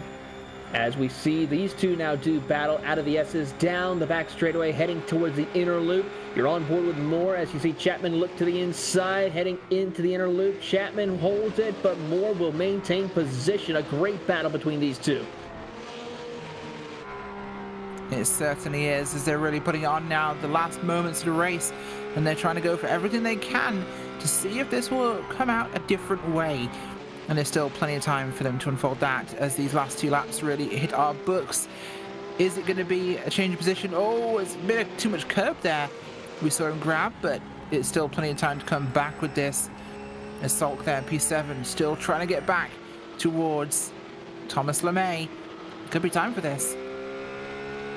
Yeah, these drivers starting to get into the go mode portion of the race with 50 seconds left on the clock, so possibly one more lap, but I see a flag waving. That is the white flag now on the track, so these drivers on to the last lap of the race here. And for these close battles here, of course, the leader of Will Waldron way ahead of the field, but for these closer battles inside the top 10, Rachel, they're really going to have to push hard here with only one lap to go. They really are. There's not a lot of time left for them here on the racetrack as they run this clock down now. 20 seconds left. Where's Will Waldron? That's going to be the question. I think this will be the last lap here. He's coming through the toe of the boot, so this could be it. It certainly can be as they come through the toe of the boot right now. Will Waldron pretty much by himself as we have a car around Curtis Crummell. E5 has looped it, unfortunately. Not what they wanted to have happen. But these are the things that can and will occur on the racetrack. And unfortunate for Mardini there, he has dropped some spots. Waldron now. Clock is ticking down. We're at 0. This will be the last lap here for Will Waldron. Going to bring it home. Flag to flag in your sport class tonight. Traffic ahead of him, time to just back it down and not get into this, but plenty of room for that. Under the sprint bridge he'll come as Will Waldron will take the win at Watkins Glen in round number 2. Flashing those lights across the line, he brings it home. David Palmer now will bring it across in second. A great run from them tonight. Keep my eyes on LeMay and Salk, of course. LeMay's gap has opened up here. I don't think there'll be a chance really for this to go another way as they come to that final corner now. Thomas LeMay has pulled it here from 23rd to 6th place. This is huge. In fact, it'll be 5th place, I believe, because Mardini has dropped. No, he regained that spot, so Mardini stays in 5th. He takes 4th, actually. LeMay into 5th. An absolutely fantastic run for LeMay there, all the way from the middle to back. Well, I can't say back portion of the field, almost 50 cars starting the race, Rachel, but from the middle portion of the field, he ended up coming up with that 4th place finish. Great job to him there. Absolutely did a fantastic run in this one. As well, we're going to throw it around here. We'll get your post-race results up on your screen, and then we're going to go across to the Cup race tonight.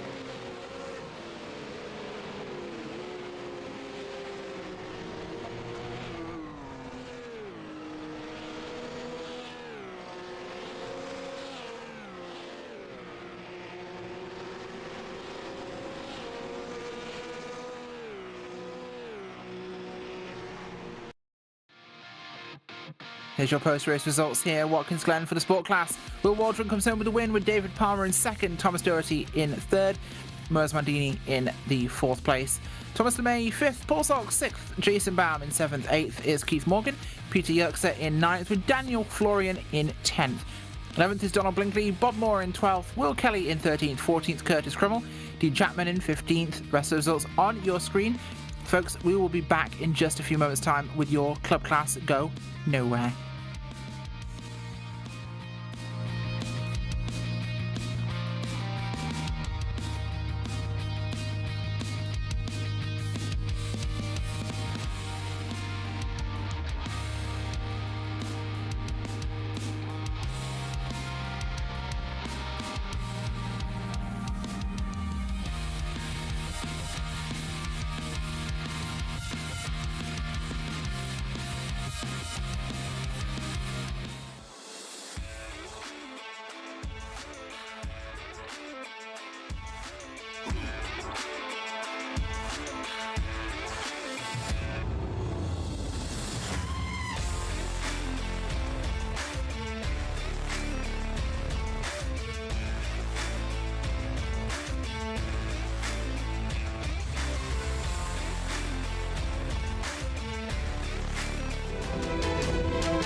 Hagerty is the world's largest provider of specialty insurance for enthusiast vehicles and supports keeping car culture alive through youth programs, the Historic Vehicle Association, the RPM Foundation, and more.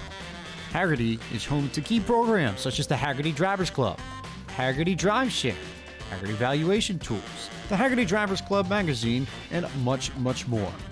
For more information, visit their website at hagerty.com. PCA Sim Racing is proud to have Hagerty Motorsports as its 2021 title sponsor.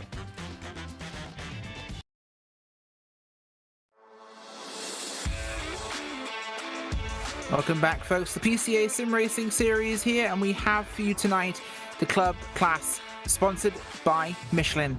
Michelin is the presenting partner for the club class in 2021, as well as the official tyre of IMSA. They also manufacture and sell tyres for every type of vehicle, including aeroplanes, automobiles, bicycles, earth movers, farm equipment, heavy-duty trucks and motorcycles. Michelin also offers a full range of innovative services and solutions to help make mobility safer, more efficient and more environmentally friendly. Find out more about Michelin at www.michelinman.com.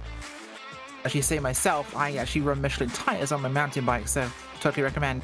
Going straight to your grid tonight, Robert Rose is on pole with Jean-Paul Leno in second, Travis Brody in third from Zone 3. Fourth place, Zone 9's Ryan Kowanowski. Fifth is Zone 3, Sean Murphy with Ian Simon. Zone number 5 there. Zone number 2 is Tima Elbaga in 7th. 8th place is Zone number 2, Daniel Rubel. 9th is George Makadakis, Greek Lightning in Zone 1. 10th is Robert Lacroix in Zone 1 as well. 11th place, Zone 1 is Julian Velez. 12th, Zone 1's Jeremy Mazriello. 13th, Zone 13's, oh, that's a good fitting position, Colin Schmitz. 14th, Zone number 8 is Jonathan Waltman, and Zone 12's Daniel D. Masters in 15th. Rest of those results up on your screen. Rachel Whiteford, Ricky Springer, and Taylor Burris joining you tonight for the club class round here presented by Michelin. And guys, we've had two very interesting races, two different races really here at Watkins Glen so far tonight. What are we expecting from club? Oh, actually, before we do that, before I go to you, I will tell you the weather, which no one knew was coming. And I quickly have to fill for a moment whilst I try to switch my iRacing across from using metric to using freedom units so I can actually tell you exactly what the weather is. The weather tonight is going to be 65 Fahrenheit, track temperature 89, winds at 10 miles an hour from the north. That is extremely strong for these cars. Humidity of 50%. Guys, this is going to change the tables a little bit.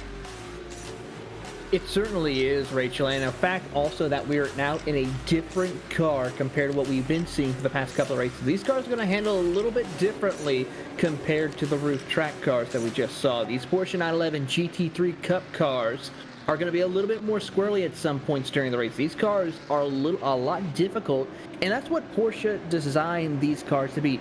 Difficult enough to where it could showcase the talent of these drivers, so that way one day, for those who are competing in the actual Porsche Cup Series in the real world, have a chance to be possibly Porsche factory drivers in the future. Very much so. As Ricky, we've seen a lot tonight. This is, of course, the Porsche GT3 car, so not the roof. This one's going to be a different animal for them, and very much more a race car than the, should we say, street race car that we have with the roof?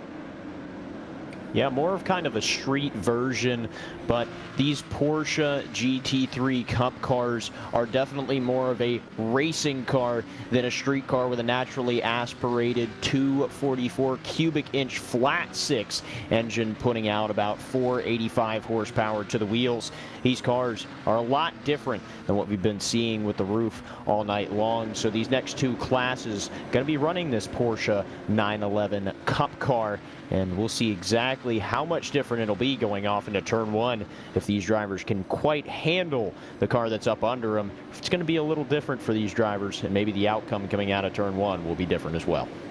That's exactly what we're hoping to see. Robert Rose and Jean-Paul Leno on that front row here tonight for your club class brought to you by Michelin. Just before we do actually go back, I mentioned it just after the sponsory, but no joke, I actually do run Michelin tires myself. Yeah, they are actually really good. I love them.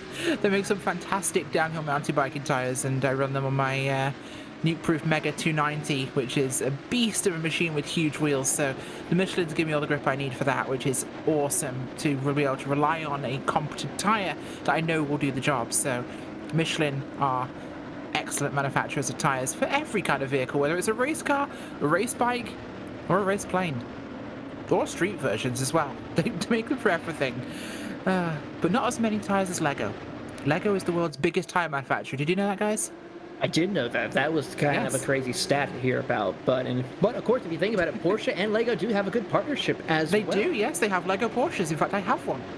It is phenomenal. In fact, actually, for one of these major World Championship series with the Tag Warrior Esports Super Cup, they had a Lego Technic Porsche paint scheme on one of their drivers. But as we get ready to watch these Porsches take off, Rachel, we're going to be excited to see what they can do here tonight at Watkins Glen. Very much are, as the pace car will dive down to pit road here, leaving the field at the command of Robert Rose, and that flag poised will wave for the racers here tonight. And it's a big start, but a big jump here by, I think that's Ian Simon. It is. Dives at the middle of a couple of cars there and just catches him asleep. That was Murphy Kowanowski. He'll get through. Here's the 42 car field. Will get through turn 1. And will it be the first time tonight? Fingers crossed, clean through turn 1. Yeah, and these drivers doing a great job at keeping these cars straight, but you can just see how much more speed these drivers are carrying as they drive their way up through the top portion of the S's, and fairly straight here, Rachel, as these drivers not a whole lot of too wide like we've been seeing through the first 2 races of tonight's events. It really is, of course, and of course we go up, should we say, the skill margin as we go into the higher classes here, and the driver is definitely showing that ability to handle these cars. But although, to be fair, the Roof is a car that most of them haven't driven since Season 3, so there's a bit of a curve there that they're still picking up on as we cycle down through the arch of the boot here, down towards the toe with Robert Rose. And looking here at his race so far, it's been good to the moment. I love that scheme. Look at the paint scheme there on Robert Rose's machine. That is stunning. That almost neon orange tiger stripes and the white-black blend. That is beautiful. I absolutely love that thing. That is a piece of art. Man. It's actually, I think, maybe green. On the camera right here, we see Rachel as we see him currently leading. Didn't I? You said orange. I did. I'm having a stroke. Never mind. It's definitely green, okay? That's the word I meant to say. Although we have some amazing schemes in general throughout this field here. We'll come back to some of those later on as we get completion of lap number 1 in the books here for your club class, brought to you by Michelin. These guys cycling through now down the front straight here, and we're already seeing maybe the weather's playing a bit more of a difference here. It seems to be a little bit more temperate for them, of course, as the cloudy conditions here will really improve grip, and we had clear skies for the first 2 rounds, Ricky. This one mostly cloudy. We know that skybox plays a massive effect in track grip. Mostly cloudy is fantastic for these guys. This is all the grip. Yeah, I'm putting a lot more grip down on the track is what these drivers are going to want. These are fairly light cars that these drivers are running here with just a weight a little over 2,000 pounds, or I apologize, just a little under 3,000 pounds. These cars are lighter than the roofs that we were running earlier, so these drivers having to toss these cars around and keeping those wheels planted during the cooler conditions, especially the track temperatures, are going to help them out with the handling of these Porsche 911 GT3 Cup cars. Very much, and it's going to, of course, still play forwards as we see the race really develop here tonight in your club class. These guys are pushing onwards now. The race starting to kind of unfold. We're seeing some positioning changes.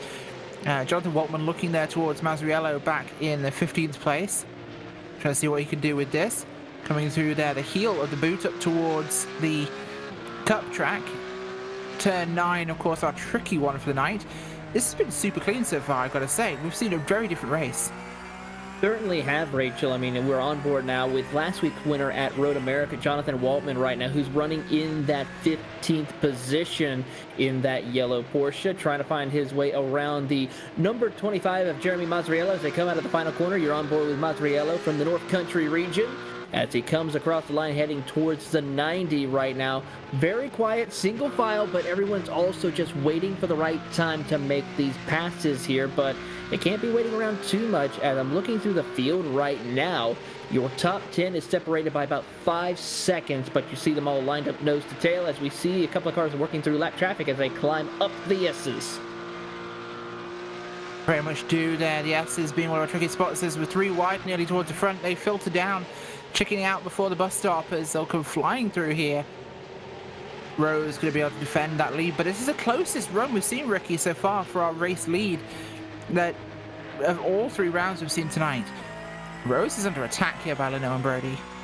Yeah, some very close racing by these drivers, really keeping it close, and you see the huge wing on the back of these Porsches, and I really believe that is helping these drivers stay a lot more connected.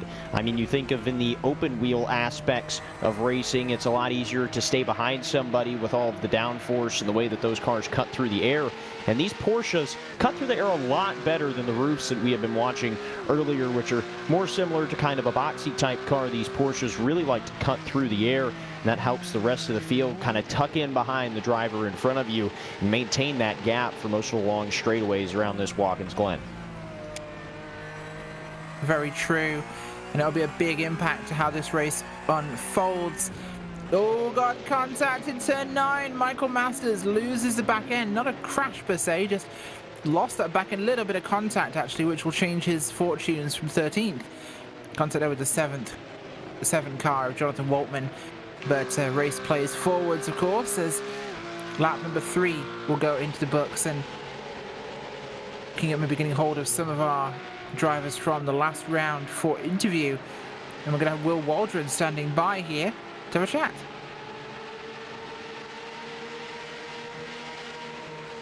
Will Waldron wins the sport class of the PCA, brought to you by Pirelli, of course. Will Waldron, fantastic result tonight for you. Thanks a lot, Rachel. Yeah, no, it was a good race. I finally held it together and just kind of kept my nerve and kept things going there. Lots of practice this week, new car, and just worked a setup. Lots of time tweaking various things, see what it does, and it paid off. Glad to be here. Of course, Watkins Glen can be easy to drive, hard to race. So how did you find it, just keeping that pace on the guys around you? Oh, well, this is one of my home tracks, so I live close to Lime Rock, but this is another one. You know, I've been doing really well. I figured I could just kind of, if I could get going early, hammer out a few laps, build a lead, and then back it off a touch so I don't crash out. You know, the car can spit you out fairly easily, but real game of concentration and dodging the wonky ones as they came back on track, right? Very much the case when it comes to this sort of thing. So, a great result, of course. Anybody like to give a shout out to or thank? Oh, many people. PCA staff, all the volunteers that organize this stuff. I worked as a volunteer. In my region, I don't know, it's a task of the heart. You go out and do it. So, good big props to them and all my teammates back at Q Cup Racing. All the boys are in it tonight. We got a shot from our stable. That's fantastic to hear, and we look forward to seeing what will happen there. But thank you for joining us, Will Waldron, coming home today with the win in sports class. Thank you. Thank you, Rachel. My pleasure. Next up is going to be David Palmer joining Ricky. And David Palmer going to be joining us here. Takes it home on the second step of the podium for the class, and a great job out there. How exactly did you position yourself to bring home the second step of the podium here tonight? Yeah, it was all in the start, I think. Will had a good time, and we basically were trying to catch him most of the race. He had the fastest qualifying, I think, and then right in that turn 1, I think that was the race. Ended up in second, and then just tried to stay on his tail. Couldn't quite catch him, but happy with the finish. Yeah, and a great job indeed. A very technical track, and kind of the theme that we've heard is a lot of drivers haven't quite gotten as many laps on some of these courses. How about yourself? Have you gotten quite a few laps at Watkins Glen that you were able to transfer, or was it just a few laps before the beginning of the race that you got to really see what you had for this course?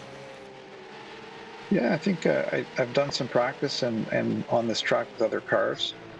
For me, this car, just trying to figure it out the last couple of races, and still was making some adjustments just up into our prelude. So I think it worked out for me. Just trying to nail the back end down. It's a slippery car, so I'm looking forward to the next race. Absolutely. And finally, David, is there anybody you'd like to thank for getting you up to this second step of the podium here tonight? Yeah, big thanks to our sponsors. Obviously, this wouldn't happen without their support. Zone 1 has been great, hosting some events in our pros. And I'd like to shout out to my parents, Bonnie and Greg, for their support. They're watching every week, and it helps.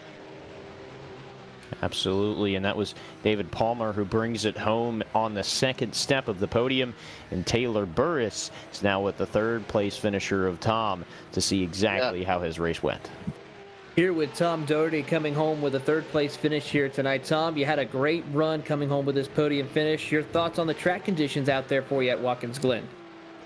They were good. It felt a little greasy towards the end. I don't know if that was me being extra careful, because I fortunately got through and passed a few accidents in front of me and got myself into that position, and I was really wanting to hold on and get this interview so I could, have my mom listen to this on Mother's Day on Sunday on this interview.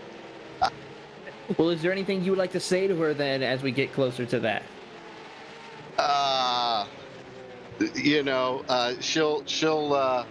She'll enjoy seeing this stream. I'll show it to her, and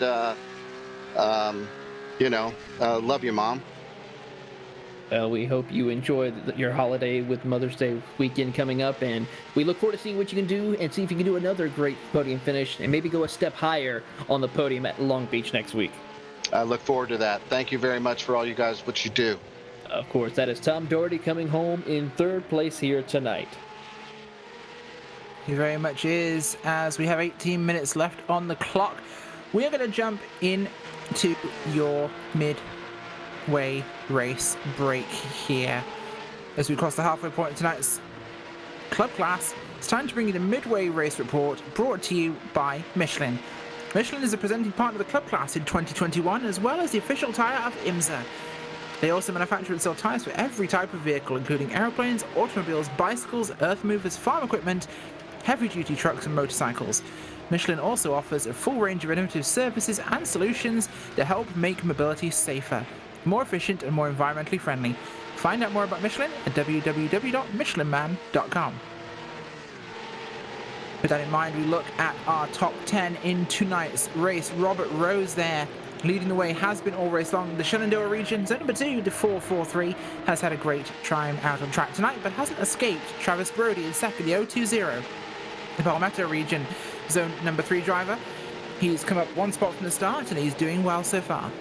Jean-Paul Leno started second, he's running third in the 987. The Mardi Gras region, zone number 5 driver, still putting the pressure on Rose and Brody ahead of him. P4, Ian Simon, the 87 Whiskey Bay region, zone number 5, putting some real pressure into this one, up 2 spots tonight. Sean Murphy in P5, the 20 car, the Palmetto region, zone number 3. He's where he qualified in 5th. Tamer Elbaga, the 043, the Rice Delta region, zone number 2. He's up 1 spot from where he qualified. Ryan Kornowski, the 35, the Rocky Mountain region driver from zone number 9, is in P8. He is currently, or P7, sorry, it's George Markadakis, Metropolitan New York region zone number 1, the 103, and Markadakis is currently up 2 spots. P9, Colin Schmitz there is up 3 spots right now, 4 spots, Milwaukee region zone number 13 for the 497. P10, we're switching on to 11 now. Ricky. And I believe P10 there is Daniel Rumble from Zone 2 in the number 2 car. And that car looking very sporty out here tonight. But now outside of the top 10, it's going to be Jonathan Waltman in the number 7 machine from the Santa Barbara region of Zone 8, as he is running, I guess you could call it a banana car out here tonight, the all-yellow scheme. 12th is going to be Robert LaCroix, and he is going to be in the 64 machine, and he is from the Brandsport region of Zone 1. 13th position. It's going to be Julian in the number 33 machine from the northern New Jersey region of Zone 1. A lot of these drivers deciding to bring out the very festival colors here to really make their cars stand out for the rest of the field. P14 going to be Jeremy in the North Country region of Zone 1. 15th spot. 15th spot is going to be James in the 37 machine, and he is going to be from the Southeast Michigan region. As he's in a battle there, he's going to be from Zone 4 as he works his way out of the final turn, turn 11. 15th spot, or 16th spot, I apologize, going to be Nicky Chain, and he is going to be from the Upper Canada region of Zone 1. 17th spot, going to be Aaron in the 08 as he crosses the line, and he's going to be from the Hudson Champlain region of Zone 1. 18th spot, going to be Kevin Douglas in the 810 machine, and he's going to be from Zone 2 running in that P17 spot. The 18th spot, I believe, if we can get it back, is going to be Brent Holmes, and he's going to be from the Las Vegas region of Zone 8. 19th position, as we fall back to them, is going to be Gary Reese, I apologize, and he's going to be from the Peach State region of Zone 3. Then finally, to round out the top 20 here, going to be Mark O'Harris, and he is going to be the Kankakee Valley region of Zone 1. Taylor outside of the top 20.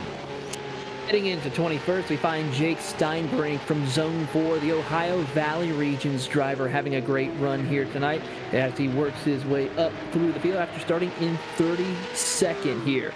In 22nd position, you'll find Dante Tornello from the Suncoast, Florida region, zone number 12, having a quiet night after starting in the 33rd position.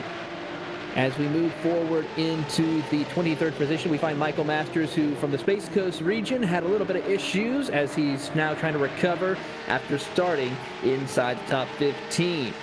24th position will be Paul Nato from the Upper Canada region, having a quiet night in car number 104 in a tight battle with the drivers in front of him, along with car number 36 of Brian Granger from the California Central Coast region. These drivers have been battling quite some time as they have actually gained multiple positions. Granger started in the 36. Patrick Gill, the car 111 from the Central Wisconsin region, having a quiet night in 26th position, but started in 40th. So a lot of positions have been gained for the 111 driver. 27th, the 981 of Andrew Elsom has worked his way up through the field. The Peach State region driver started in 31st and now is running in 28th. 28th position is Randall Ayers from the Pacific Northwest region, car number 83, a longtime PCA competitor, as he started 42nd and is just now in the 28th position.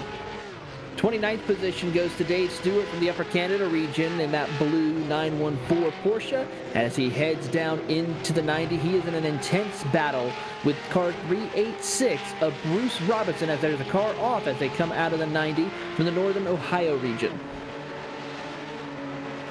31st night, Ken Eskridge, the Harder-Dixie region, zone number 3. The car 27 there is pushing his way forwards up 4 spot.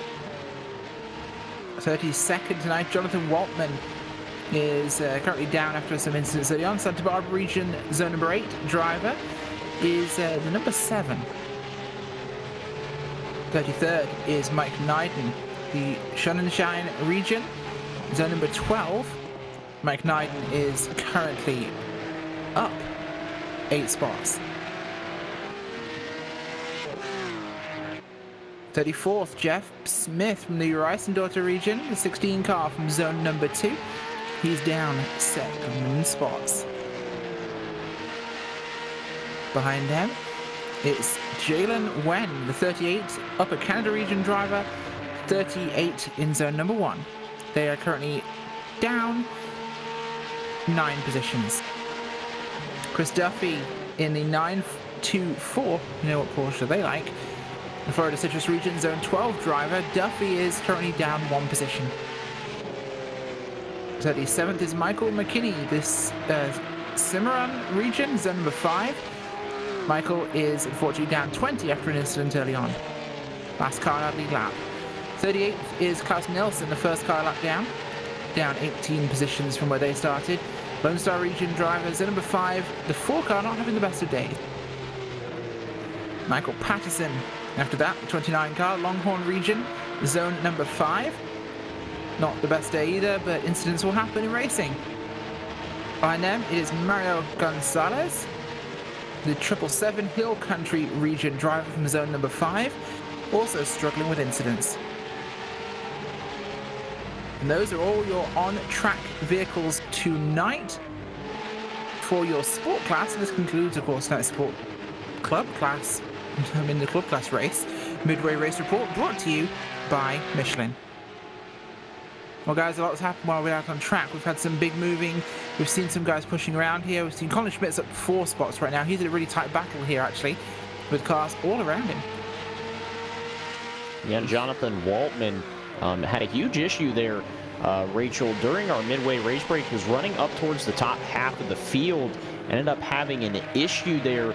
I commented on him running the banana machine, ended up falling quite far back. Now we're seeing him currently, as timing and scoring loops around the 32nd place. So a big issue for Jonathan out there on the track. Not quite sure what happened. Yeah, it certainly is, but these things happen in racing as the lead is not done yet. Robert Rose under attack by Travis Brody and Ian Simon. They are all over him right now, as it's going to get very spicy here as the 020 and the 87 come for the 443, and they drop back just to play safe here at the bus stop. But this is very much on here, Taylor. Certainly is, and don't forget, John Paul Leno and Sean Murphy are right there as well. So we have a 5-car battle for the race lead here as they work their way through the carousel, entering into the boot right now. Robert Rose trying his best to hold off a hard-charging Travis Brody, Ian Simon, John Paul Leno, very strong competitors in PCA competition, along with Sean Murphy, as they now do battle climbing up towards the heel of the boot. We do indeed, and wow, the race is still evolving with this one. We're going to keep our eyes on this lead battlers. I believe you've got something for us to talk about, Taylor. Yes, we do. So, longtime PCA member, as well as part of the members of the PCA Sim Racing Steering Committee, Mike Neiden had wanted to mention something here tonight with him. He's, of course, driving his beautiful Stars and Stripe themed GT3 Cup car, but this evening, he is representing a new zone and region. He's now representing Zone 12 of the Shawinigan region after his move from his home base in the Peach State region and Zone 3. The leadership in this region is Wally Lindemuth, Kevin Marshall, and the webmaster Keith Boring, and the rest of the members have been so welcoming. And also to the members of the Show and Shine region, welcome to PCA Sim Racing and to the show. We're glad to have another major region a part of PCA Sim competition. We absolutely are. It's always exciting, and things have been really, really good tonight. Well, we don't have a lot of time left in this one. We're looking at 7 minutes in the race so far, so there's still plenty of time to go. But is it going to be over here? Can Robert Rose hold them off? This is going to be our closest one, Ricky, because Travis Brody has not let go all race long. It's so close. Yeah, these drivers all within a second of each other for the top 5 almost here, and you can see it gets a little bit spread out as they work their way out of the inner loop there and down through the carousel, diving down into the boot. But these drivers are trying to get harder and harder on the brakes to make those moves, and these cars do not have quite the ABS that the roof cars had in our earlier races that we were covering, Rachel. These Porsches have a little bit of ABS, but you could still lock up the wheels in a hurry with the McPherson struts on the front of these machines. And as we see a battle now, it looks like for that second position. Yeah, we really do, and this is still evolving at the moment as he's going to look at the inside there in Simon, and this will help Robert Rose. If anything, he's excited to see them fight, as this gives him the opportunity to get away, but Brody seems to shake off the attack here, Taylor, as he manages to hold his own spot there, so Ian Simon defends against Leno. He certainly is defending against Leno right now as we work their way through the final set of corners. Jean-Paul Leno, the Mardi Gras region competitor, had a very good debut last series in Series 5 and now is going to showcase his talents once again. He is under heavy pressure from Sean Murphy as they'll go side by side heading into the 90. You watch on as Travis Brody leads this pack of cars to try to see if they can chase down your race leader, Robert Rose. Yeah, they really do, and this one moment of fighting broke the time there, Ricky, for Rose, and he's managed to pull a second in 3 corners, basically. Yeah, and that's what will happen with the way that these cars suck up to each other. And it honestly would not surprise me if these drivers, when they get singled out behind Rose there, are able to catch back up to him, because it's just how you can push the people in front of you. You think that it's really only getting up to the bumper and actually physically pushing the car in front of you, but the air bubble around these machines and these Porsches, you can really essentially push the driver in front of you, being a car length behind them, and getting in that draft line of cars is going to make it very easy for those drivers to catch right back up to Rose, and we could have another battle on our hands with still over 4 minutes to go. Yeah, we very much could, and that will play into how this goes, but that gap has been just a breathing room I think he needed to really put some time into facing the lap rather than defending here. So Brody and Simon, they're really in a tough spot here because they're going to be fighting against Leno, Murphy, Elbaga, Markadakis, Schmidt. Markadakis had a much better race this time than he did last time out, of course, Taylor. He was struggling last week. Yeah, George Markadakis, Greek Lightning, had a definite tough break last week at Road America. Of course, Markadakis finished in 29th, so a lot better run than what we have seen here this race here at Watkins Glen. We'll keep an eye and see if he's able to improve upon that as we reach the closing 3.5 minutes ago. But one thing also to talk about as well, our top 3, the only driver who's inside even the top 5 from the last round is none other than second place finisher from last week at Road America is your current race leader, Robert Rose. Yeah, that's big for Rose, of course. Really an advantageous position to be in, but still nowhere near done. They have 3 minutes 30 on the clock, and there's not a lot of room here. Rose will come back to these guys in no time. They are catching up. Brody and co could also still have an impact in this one, but it's really looking like it could be an evolution in this one because we're seeing so many cars together in this top 10 that this is probably the closest run we've seen from a top 10 grouping. Yeah, and these drivers are running very close together, and unfortunately I was not able to take a look at the class runnings at Road America, but seeming from the time charts, it seemed like the drivers were quite close together compared to the other classes, again, in these Porsche 911 GT3 cars, and or the GT3 Cup cars, I apologize, but you know, it all comes down to how these drivers are going to play well together. Of course, if you dive off into the corner and kind of outbrake yourself and get into the car in front of you, that'll give the leader a big shot. But as you can see, Rose starting to give up that lead now to the cars behind him just ever so slightly, and it was definitely some breathing room, Rachel, but he's starting to lose it little by little here. Yeah, he is, and that's what's going to be effective towards the end here. Can they pull this gap in? Can they just race together? Can they bring it down and fight him again for a last chance? We've got 2 minutes on the clock, so we're looking at a lap and a bit, maybe. So not a lot of time.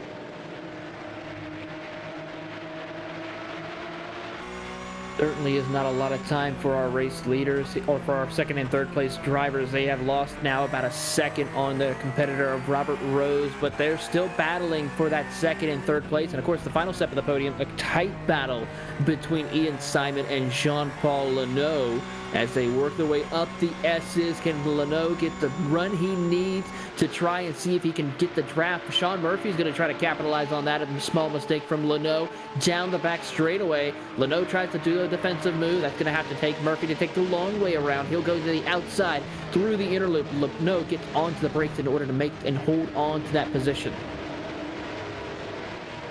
Yeah, he will indeed, and Leno is fighting hard here to hold this, but we're seeing a little bit of separation now into this lap as guys really look to hold what they've got in this position. We're running down on time. We are still going to see another lap, I think, after this one, with where we're positioned at 1 minute on the clock. We will come back around and do one more lap here, so this is our white flag lap here tonight at Watkins Glen for your club class. Rose has only one more time to go around, but that gap has closed back in, and lap traffic ahead definitely will play a factor here, I think, Ricky. Yeah, and Rose is going to have to push. He really doesn't have that breathing room like we've seen in the other two classes this evening to ride behind the lap traffic. He's going to have to cut and claw his way through the lap cars. Very fortunately for him, there's only two cars that you can see in frame here, and if he does come to take the white flag this time, should not be too big of an issue to work his way around two lap cars. Definitely not, but he has no time to waste. He has to get past them and hope they can be a pick for him against second place Travis Brody. Brody looking incredibly strong as that car does move out the way and give him the spot, so thankfully for that, you can breathe there. White flag is waving. This is our final lap here. Robert Rose, one more time around, and we'll have our third flag-to-flag winner in PCA round number 2 here at Watkins Glen. Can Robert Rose hold on? I think the gap is big enough here, Taylor. Travis Brody, though, holding second. That could be our decider. It certainly can be right now. A little bit of lap traffic, though, for drivers such as Ian Simon, Travis Brody, Leno, and Murphy that they were able to get by quickly as they exit out of the S's. But this is the battle to watch. You're on board as to now watching Brody, Simon, Leno, and Murphy in through the inner loop for the final time. Can anyone make a final move but while they enter the boot? I think it's going to be tricky here. I think everyone's positions will stay firm at the moment based on where we see them right now. I think they're not close enough to battle for this, but it's been a long race. 30 minutes doesn't seem like a lot of time, but it definitely is for these guys. It's been a tough one tonight. But Robert Rose just has the rest of this boot to finish, and he can lace up this race as his win today. Yeah, and you know, you can see. Oh, go ahead. Well, I was just going to say that you could see that he's really pulling out that lead there, but back towards the second spot, these drivers are really starting to get racy here, and I think Brody might have some trouble as he works his way now through turn 8, coming up to the big run up to the off-camber turn 9. Very much so. Jonathan Waltman, of course, last week's winner, down in 23rd, has had an incident in the bus stop, so that's going to be, I think, the end of his chances here. He had contact with the 111 of Patrick Gill, but is going to be second place last week in round number 1. Take another step up that podium. Can't climb much higher. Robert Rose comes across the line to win round number 2 for your club class. What a dominant performance as the rest of the top 5 come across. Here comes a battle for the 11th position between Nicky Chan and Julian Velez. Chan will not be able to find a way around Velez, so those two will come across the line. Looking throughout the field right now as you're on board with Aaron Ambrosino as the rest of the field runs by. Very exciting race as the trend continues. Your pole sitter will lead from start to finish. He very much will, and with that, folks, we are going to go to your post-race results here at Watkins Glen.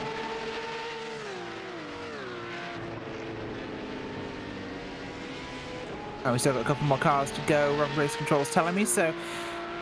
Ricky, how's this been? This one, I think the win was costing more today than the other two classes here in club. Oh, for certain. And these drivers are going to have to battle it in our next race as well. Of course, running the same Porsche GT3 RS Cup car. Or I apologize, not RS, just the GT3 Cup car. But these drivers are going to have to fight that aero, and it really keeps them tight and close and keeps the battling a lot more tame. And, you know, one thing I really was surprised about Rachel was the ride-off into turn 1 and how clean everybody kept it. Oh, very much so. The cleanest one we've had tonight, not a single incident there. Incredibly impressive. So our results are in for the club class tonight. Winner tonight, Robert Rose from Zone 2. With Zone 3's Travis Brody coming home in second. Third, Zone 5's Ian Simon with fourth. John Leno. Fifth place, Sean Murphy. Sixth place, Tima Elgba. George Makadakis in seventh. Colin Schmitz in eighth. Ninth is Daniel Rubel. 10th, Ryan Kowanowski. as 11th place is Julian Velez with Nicky Chan in 12th, 13th Kevin Douglas, Jeremy Marzariello, 14th, 15th place Mark O'Harris. Rest of the results up on your screen as we are going to get ourselves moving across to the pro race, guys, so stay tuned. This is only going to get even hotter.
Hagerty is the world's largest provider of specialty insurance for enthusiast vehicles and supports keeping car culture alive through youth programs, the Historic Vehicle Association, the RPM Foundation, and more. Hagerty is home to key programs such as the Hagerty Drivers Club, Hagerty Drive Share, Hagerty Valuation Tools, the Hagerty Drivers Club magazine, and much, much more. For more information, visit their website at hagerty.com. PCA Sim Racing is proud to have Hagerty Motorsports as its 2021 title sponsor.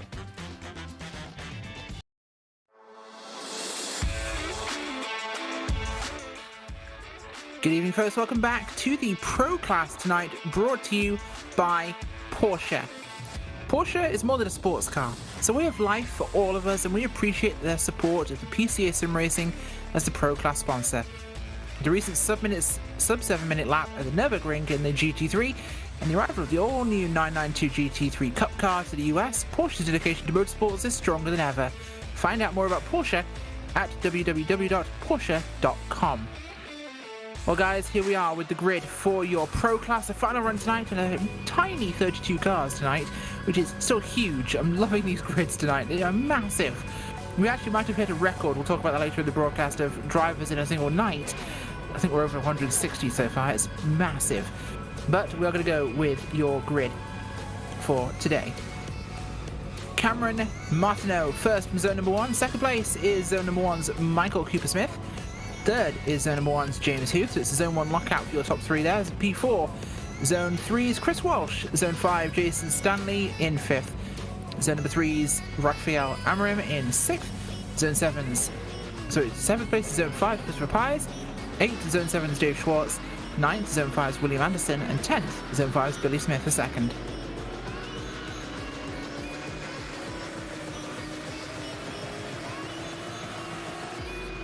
11th is Lee Peterson, followed by Liam Rositas in 12th. 13th is Matthew Siddle. 14th is Trey Drawhorn. Jordan Dyer is in 15th, followed by Mark Huth in the 16th position. Jacob Schum is in 17th, followed by Arthur Chan.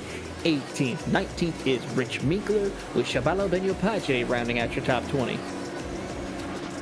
21st tonight, Ed Eisenring with 22nd, Chris Brown. 23rd, Joe Stiffel. Al Burke in 24th. Rodney Campbell, 25th. Ricky Reisenberg in 26th. 27th, Stephen Chang. 28th, Richard Franco. 29th, Gabriel Albano. Charles Yao in 30th. And 31st, Carlos Lopez with Jonathan Schum in 32nd. Well, as we run up here, hopefully Ricky has woken up now. Yeah, I apologize for that. For some reason, my mic was not coming over for you guys, so unfortunately I missed out on that. But fourth round tonight, smaller grid, but faster drivers. Are we going to see the same sort of clean start as last round in club, or is this going to be professional level chaos?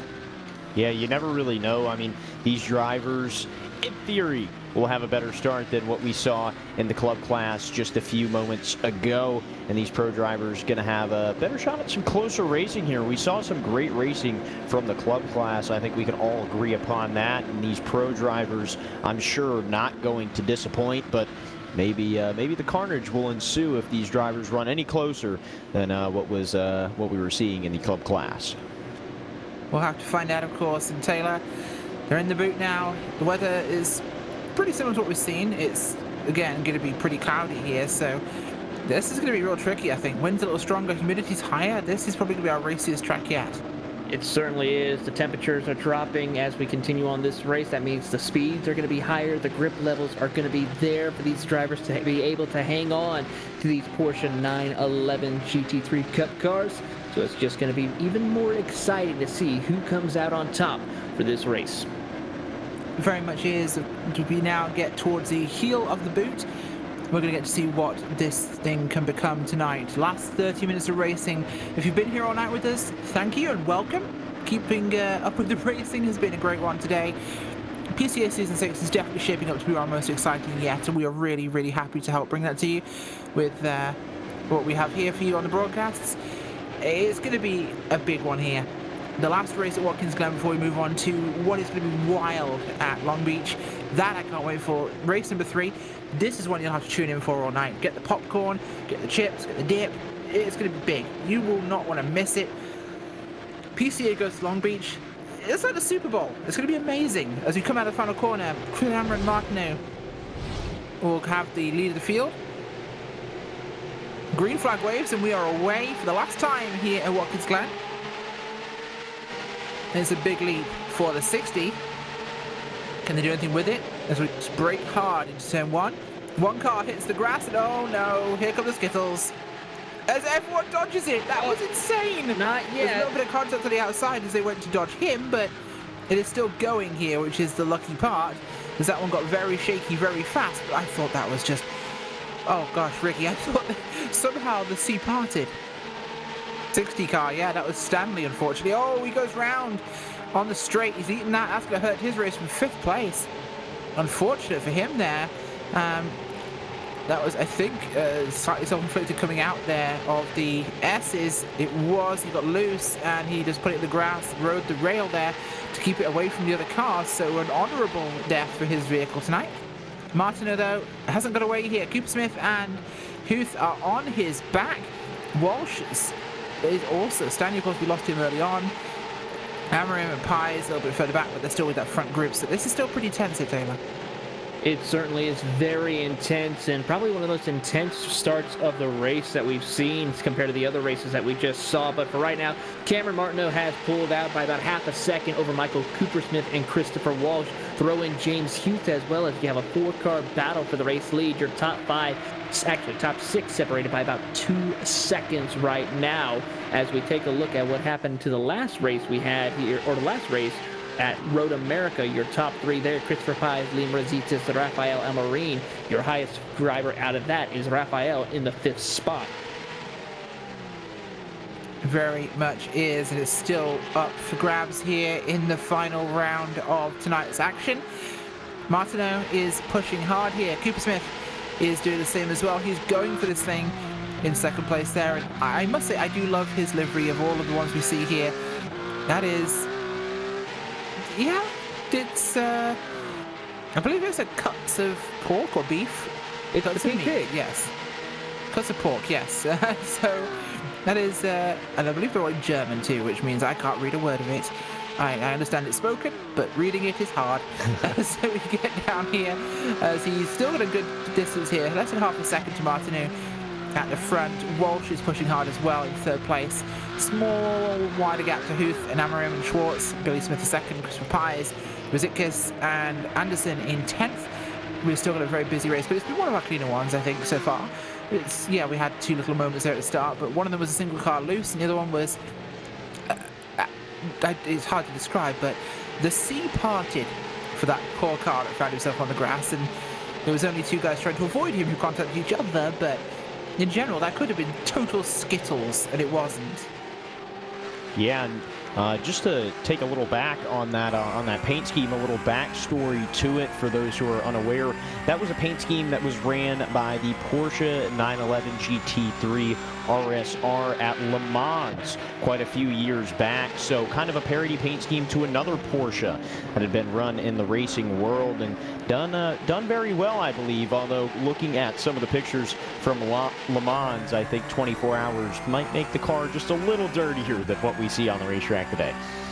Yeah, I think that's a guarantee in this case, as it's definitely very, very busy out there. But the track is still clearing up, so there's plenty of time for them to be able to do more with this today. It's, of course, going to be a tricky race for them, and of course has become my word tonight, apparently, as they told me off for saying absolutely too many times last week, once every 8 minutes. I think, of course, has become my replacement, so I will promise to avoid that, as Martineau is still being chased down by Coopersmith. Gap, though, to Walsh has opened up here, and this is going to be the telling part here, I think, Taylor. This gap can maintain and spread open a bit more here. There's going to be a lot less fighting at the very front end, but I don't think Coopersmith's going to leave Martineau alone. No, I'm pretty sure Coopersmith and Chris Walsh, as well as the rest of the field, is going to be a little bit competitive. I mean, you have a couple of strong competitors and former champions in this field. Billy Smith running in 7th position, last series champion Leif Peterson inside the top 10 as well, as they work their way through the carousel heading over into the booth. There you see Leif Peterson, as we see this livery on Peterson. Very interesting. Racers Motors, it's an interesting sponsor to have on this 911 GT3 Cup car. Interested to have on a nice sponsor added on as he's trying to find his way around William Anderson. And quickly touch on a point Ricky brought out involving Coopersmith. That pink pig livery, yes, it was on that 911 RSR for Le Mans a couple of years back, but it originally was on a 917K Porsche back in the 70s. So talk about a big-time throwback to see on this Porsche 911 GT3 Cup car. Very much so, although I think my favourite part of Leif Peterson's car is the little parrot under the door. That's a good one. As we had a car lose it there on the racetrack. As ahead of them, that was the 13 machine of Dave Schwartz, who dropped it there coming out of the boot. So again, Ricky, this is our trouble spot tonight. I call this out every race I ever commentate at Watkins Glen. It is the one corner when I'm on this track where I genuinely feel concern as whether I'm going to make it around it sometimes. It's the one where you have to be on your toes.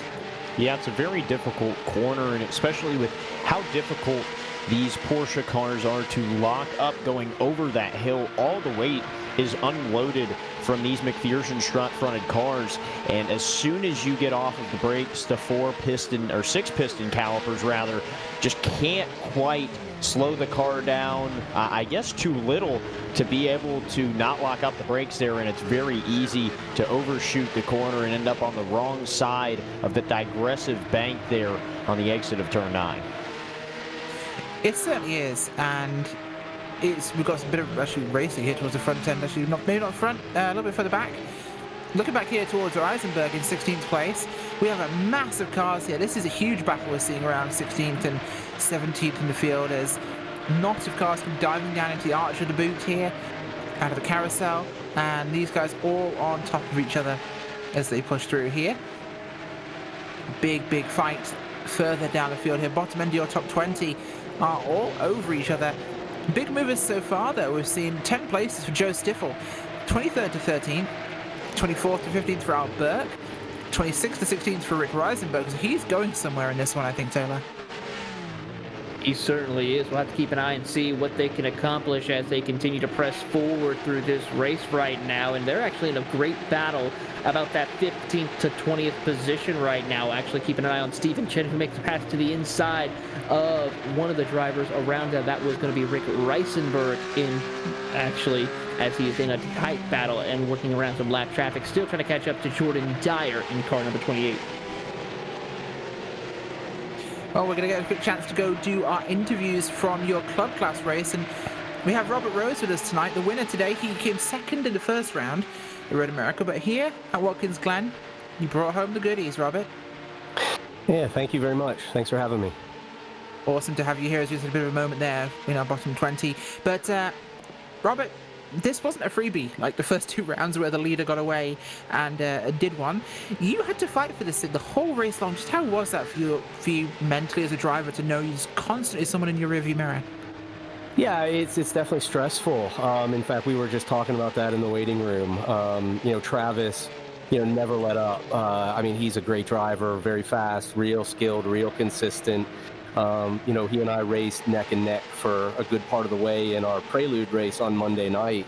So we've probably put, 30 laps or so together nose to tail over the last few days, and I knew he wasn't going to make many mistakes. He's a tough driver. I think Ian closed in there, and they gave me a little bit of a breather about 2/3 of the way through when they kind of started battling. But I know Travis closed right back up. He's a heck of a driver, and I'm sweating tonight for sure. Made me work. Certainly looked that way, but either way, you brought it home when it counted. So a win to rest on going into Long Beach. That's going to be, of course, a big, intense one. What are your hopes there? Survival? Yeah, I guess if you put one word on it, sure, survival's a good one. Long Beach is a challenge. I think that more so than any other track. Traffic is always something I think you got to deal with. But at Long Beach, you don't even need to make a mistake to come across a blind corner with a car sitting perpendicular in the track, and your night can be over in a hurry, and you might not have even set a wheel wrong, let alone the chance of making your own mistakes. Long Beach is going to be a real test. I enjoy it there. I think when it goes good, it's great. When it goes bad, it gets messy in a hurry. Very much so. Well, thank you for that. Anybody you'd like to give a shout out to for the win tonight? Yeah, absolutely. First of all, the guys, Travis for driving such a great race and staying clean, and Ian, and John Paul, all those guys. It's been a real pleasure moving up here to club. The racing is tight, it's clean, and you can really rely on what you got to do. So first of all the guys in the club class, been a pleasure to join you and race with you. Obviously Michelin for sponsoring it, Hagerty Motorsports, PCA Sim Racing, the steering committee for what they do. Real huge thanks. I know it can be a thankless job, I'm sure, but to them, thank you. And as always, my family, my two kids, and my wife, and you guys for making a show that we love to watch. Thank you. Awesome. Well, thank you very much for joining us, Robert Rose, coming on today with the win in your club class. Thank you. We have Ricky standing by with second place. Yeah, and Travis Brody here with me. A disappointing finish last week, but bringing home the second spot here. So the second step on the podium at Watkins Glen has to feel good, Travis. Yeah, man, I hope that was a good show for you guys, because I tell you what, I think I had the best seat in the house following Robert for the entire race like that. That was pretty incredible. And like you said, to come back from last week, being in P2, spinning and ending up, 28th or basically last was definitely not part of the plan and pretty disappointing. So this was a huge jump and a huge confidence booster for me. Yeah, and a great comeback, and just goes to show the talent level of the drivers in the club class, yourself especially, to be able to come back from something like that and have a good finish the next week. And, just take me real quick through what it was like riding with those drivers up there towards the front. Of course, it's never easy being tucked up behind somebody to hit those braking markers, and y'all were close the whole entire race. Yeah, oh my God, man. I mean, like you said, this entire field in club class is just on another level. Like, hats off to every single driver here tonight. That was pretty incredible. I know qualifying was super close as well, but yeah, I mean, I think it's easier for me to follow somebody, and I was talking to Robert earlier before this, like, the fact that he was able to control the race and lead and have me right on his bumper and not make mistakes really goes to show his talent level as well. But yeah, it's one of those things, you got to be pretty careful at times, and just lift a little bit before break zone, give yourself enough space, and just kind of survive. You can run really close to somebody without having to be super on edge, and I think that's what helped me out tonight. And Watkins Glen can be a tough place to pass, and I was able to get around John Paul there pretty early for that P2 position. And if I didn't make that move and get a little aggressive then, I think I would have been down the order a little bit more. Yeah, for certain. And, Travis, the respect is definitely there. Everybody in the club class seems to speak very highly of each other. And, we're going to have to cut you off here. But sure, just want to say, is there anybody you'd like to thank here for, getting you into that second position, and, anybody you'd like to give a shout out to? Yeah, of course, Tactical Baby Gear, all my guys back at work, they're all cheering me on and watching, and my personal trainer, John, has really helped me, just be more focused for these 30-minute races and able to keep going. So shout out to all of them and everybody watching. Thank you guys so much. Yep, and that was Travis Brody, who brought it home on the second step of the podium here tonight, and Ian Simon is going to be with our own Taylor Burris. Here with Ian Simon coming home in third place here for this race. Ian, a great performance. You had a great battle with Travis Brody. Your thoughts on the battle? Oh, it's just nice to have a good, clean race. Always good when you can fight tight at the front and come out and actually finish on the podium. So just awesome job to him and Robert. Congrats to him on the win. It was a tight battle up front. As we look ahead to the next race at Long Beach, your thoughts on competing at one of the newest tracks on the service? Well, it'll be an interesting one. Concrete jungle, lots of walls to hit. So hopefully it's not too much carnage. It's gonna be a tough one in this Cup car, but looking forward to it. Well, before we let you go, is there anyone you'd like to say thank you to? I just want to give a shout out to the Q Cup guys, doing all the practice. Congrats to Will Waldron winning sport, and that's about it. That is Ian Simon coming home in third place in our club class. And Rachel, we still got some great battles out on the track now. Absolutely do, and it is going to be one of those busy times here. We've got a lot of guys out there running. The gap with Martineau, though, and Cooper Smith has opened up to now 1.9 seconds, so it's huge. As Cameron Walsh in third is catching up to Cooper Smith. So Cooper's dropped back here, Ricky. This is something we're keeping a keen eye on here. As, well, the question is here, will Chris Walsh get the bacon? Yeah, we'll have to see. I mean, these drivers, again, running so close, just like we saw in the club class, that, you know, you're never really certain on what's going to happen. I mean, it's very close for somebody to just make slight contact in these Porsches and just to take somebody around with them. But you know, the biggest thing on my mind right now, Rachel, is how much the sun has gone down behind the clouds here. This is a lot darker than what we saw in the first 2 races of the night, and then even in the club class race just about 20 to 30 minutes ago. So this track is definitely gripping up for these drivers a lot more, and possibly this track is as fast as it's been all evening. I think it is, and that's a big change we're seeing with this, is that the track is changing throughout this race, and that's going to be affecting how this really flows for us. But we're seeing some movement still, some guys moving through this field. Looking at the time we're looking through right now, we have 13 minutes left on the clock. So you know what? It is past time that we visit these guys for one last trip through the mid-race report. As we cross that halfway point tonight's Pro Class, it's time to bring you the Midway Race Report, brought to you by Porsche. Porsche is more than a sports car. It's a way of life for all of us, and we appreciate the support of the PCA Sim Racing Series as the Pro Class sponsor. With the recent sub-7-minute lap at the Nürburgring in the GT3 and the arrival of the all-new 992 GT3 Cup car to the US, Porsche's dedication to motorsports is stronger than ever. Find out more about Porsche at www.porsche.com. And with that, we go to our mid-race report. First place is, of course, Cameron Martineau in the 131. That North Country region zone number 1 driver is absolutely hammering it today. He's made that gap and he's going with it. P2 is going to be Michael Coopersmith fighting to hold off Chris Walsh there. The 22 car, the Hudson Valley region zone number 1. Now, let's see if he can keep hold of things, and let's see this pig fly. P3, the 104, Chris Walsh, the Carolinas region driver, is number 3. He is up a spot so far in tonight's race, and he's definitely going for this one. He wants second place badly. James Huth in 4th, he's coming for him too. Hudson Champlain region zone number 1.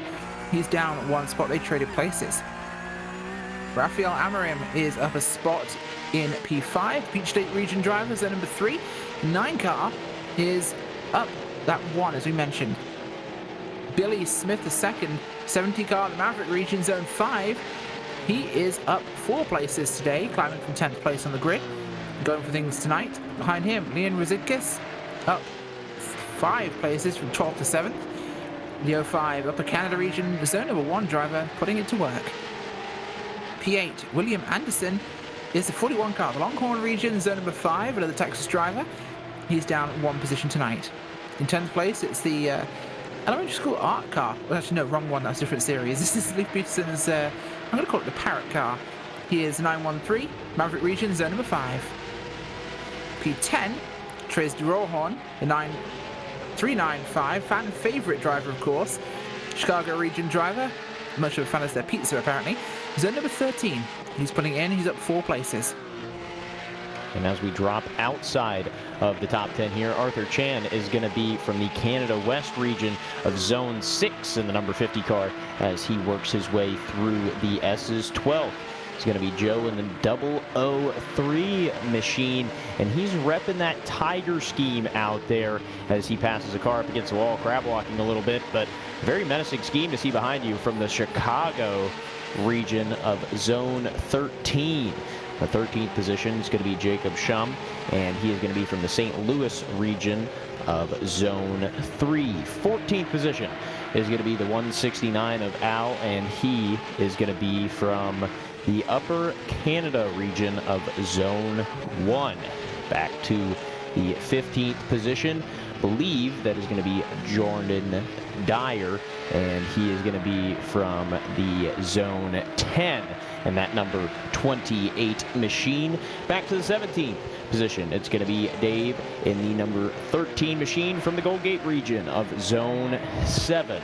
18th position, it's going to be Chris in the 258 machine from the Northeast region of Zone 1. A nice paint scheme there. I'm sure everybody knows exactly that historic paint scheme. He's repping on that 258 machine. Back to the 19th position, it's going to be Rodney Campbell He's going to be from the Wild Rose region, zone 14, and a nice little honeycomb scheme. Looking good on that 62 machine. Then rounding out the top 20 is going to be Carlos Lopez, and the number 18 machine from the Maverick region of zone 5, Taylor Burris. In the 21st position from the Diablo region is Stephen Chen, as he is trying to hunt down and break into the top 20 after starting in 27th position. 22nd, you'll find Gabriel Albano in car number 19, another famous Porsche livery with a Jägermeister, and from the Gold Coast region. In the 23rd position, Rick Reisenberg, another Diablo region driver, zone 7, in that black number 16 Porsche. Had a little bit of damage, but is still continuing to press forward after starting in 26th. In the 23rd position is Ed Eisenring from the Pacific Northwest region, zone 6, the car 929. Definitely trying to see if he can make up some ground after starting in 21st. Jason Stanley, we saw him get involved in that turn 1 incident, as starting in 5th is now up into the 23rd position as he is trying to work his way, the Lone Star region driver trying to find some recovery. 26th position is Rich Minkler, who now moves up to 25th position. The Rocky Mountain region driver is now moving up to 24th after some incidents out on the track. As we move down to 25th is Mark Hughes, and now 27th is Shabalo Benjopaje from the Metropolitan New York region, as he's putting on a great performance. As we have awards that Huth and Franco are on the pit road right now, so we'll continue on. Another surprise right now.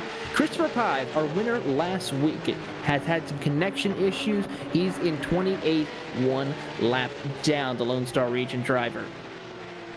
As we go to our final car on the track in 29th, it is going to be none other than Liam Radzitis, who is on pit road now, so tough break. There we go, folks. That was tonight's midway race report for the Pro Class, brought to you by Porsche.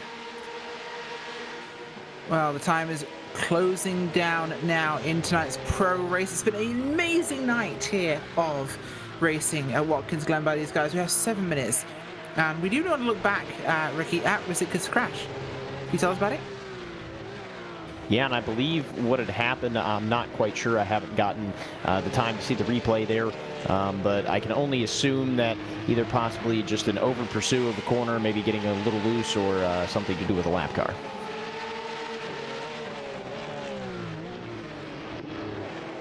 If it's top of the S, is actually clipped the S, the Armco at the top of those S's, which is a tricky place in the track, Ricky, for drivers. It really can upset the car quite easily and quicker than people expect. Yeah, and that's part of the track that unloads the suspension. It's the same as when you come up the hill to turn 9, is that you just get to the crest of that hill and it unloads the suspension, makes the car very darty, and unfortunately, those Armcos aren't too much fun and don't really play nice when you get into them. You know, granted, you're going 130 miles an hour at the top of the S's. That can very much have that effect, as looking at P7 right now with Trey's Drawthorn. He's trying to hold them off here, as can he bring home the pie with this one and stay ahead of Anderson and Peterson. Those two really want this position, and it's going to be the battle of the bottom end of our top 10. Taylor, we know Drawthorn is a huge fan favorite, but I don't think Anderson and Peterson care. They want this position. They certainly do, as they come out of the 90 right now and continue on their way. Leif Peterson, Mr. Consistency, trying to see if he can bring home a good finish to help get him a little higher in the point standings to try and defend his championship for a second season in a row right now, as William Anderson is right in between those two as they come out of the S's down the back straightaway here, heading into the inner loop, as Trey Trawhorn will hold on to that position as you're on board with the Series 5 champion from the Maverick region, Leif Peterson. Yeah, doing what they can to bring this forwards as we look having now to have 5 minutes on our clock. So a couple of laps still in the books for this one. Martineau's on lap 14. He's just running through the sole of the boot at the moment. His gap's 1.6 here, Ricky. That's been a pretty successful run for him so far. We thought it was going to stay pretty close with Cooper Smith earlier on. Cooper Smith, though, is holding off Walsh and Huth. as they've broken free from Amarin behind them. But breathing room is a huge advantage here for Martineau. Yeah, and that's really all you can ask for, is that a lot of breathing room to have behind you and to just kind of have that space to work with. Unfortunately, Cameron last week with a 29th place finish doesn't quite have that breathing room, but a win here tonight in the top step of the podium would definitely be nice to help him rebound from a bad finish in race 1. Very much so, and yeah, this has been a huge night of racing. We've seen some great action here on the track. These guys are really putting it to work, and the times we're seeing from the Pro Class, Taylor, they've been really fast. They certainly have been, as we watch on this battle here between Jordan Dyer for that 13th spot, trying to hold off Dave Schwartz in 14th right now as they head down. Chris Braun is watching on in 15th. Here's the battle. Here could be a pass right now. Schwartz looks to the inside, diving into the 90s, side by side. Will Schwartz be able to hold on? The answer will be yes. Crossover, though, happening as Jordan Dyer tries to look to the inside as they climb up through the S's. Schwartz, though, will hold on to the position. He very much will, and that's going to be a huge one for him. And we've said it before, and I am unapologetic about saying it, but the Schwartz is always with that driver. He's definitely got it going on. And I will apologize to nobody, especially today on Revenge of the 5th. It's the day after Star Wars Day, Revenge of the 5th.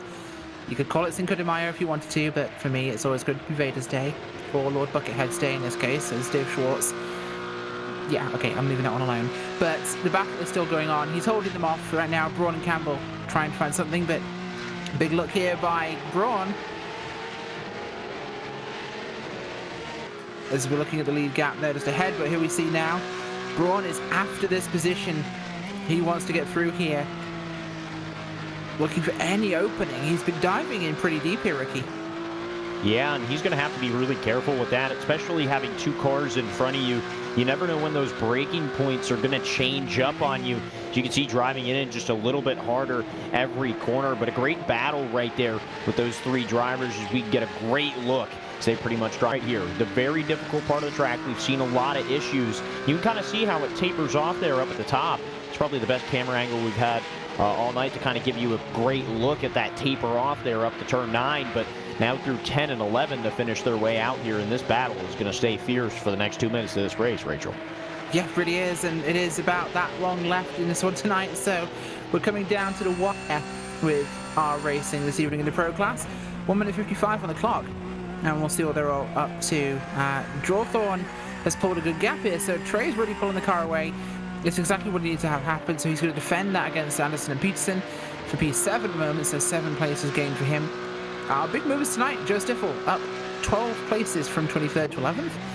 We've also got 22nd to 15th for Chris Braun, 25th to 16th for Rodney Campbell is a big one, 31st to 17th for Carlos Lopez, so nearly at the back to midfield. But in our top 10, Trey Drawthorne is our biggest mover there, up 7 places, so it's huge for him. And Billy Smith the second, up 4. And 18th to 8th for Arthur Chan, so big run for him there. Martineau, though, his gap's staying pretty constant. We're looking here on board with Huth in 4th. And Taylor, this is still super close with what looks to be, we're going to see, this will be our white flag this time by, I think. This certainly will be, and we still have to figure out who will finish out on the podium right now. Michael Cooper-Smith trying to hold off a hard-charging Christopher Walsh, as well as James Huth in that 4th position right now. This 3-horse race will be down to the wire as the white flag is out for Cameron Martineau. He's just got to make one more lap around here to claim victory. Yeah, one more lap around, and that gap's looking pretty good. 1.5 seconds over Cooper-Smith. And Walsh and Huth are looking for that position if they can get it. Especially Huth wants to bump himself onto the podium there. Of course, who doesn't want to come and have a chat with us in the booth? It's literally the highlight of their race. Martineau, though, has a great gap coming up out of the S's for the final time. Should be a relatively easy run down for the rest of this lap. Looking a little bit further back, though, our race is still unfolding behind Drawthorne. Chan, Stiffel, and Schum are still fighting there for position. We've still got close racing a little bit further back there as well. Albano is running just ahead of Stanley. Of course, don't forget that Jason Stanley had that big oof at the start of the race where he went skidding across the track. So unfortunate for him. But Eisenring not running quite as well as he would have liked today. He is a bit further back, unfortunately. We've got 24 cars on the lead lap here today, so that's a big run from these guys in our smallest field of the night at 32. It's been huge. We've had a crazy, crazy race. It is really, really, really exciting so far today.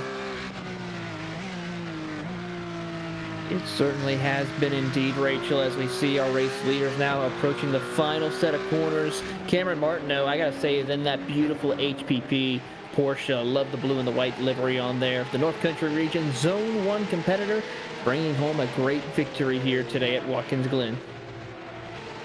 It really, really is, and it's been an amazing run for him. Cameron Martineau will come across the line under the bridge there to bring home the win in the pro class here tonight.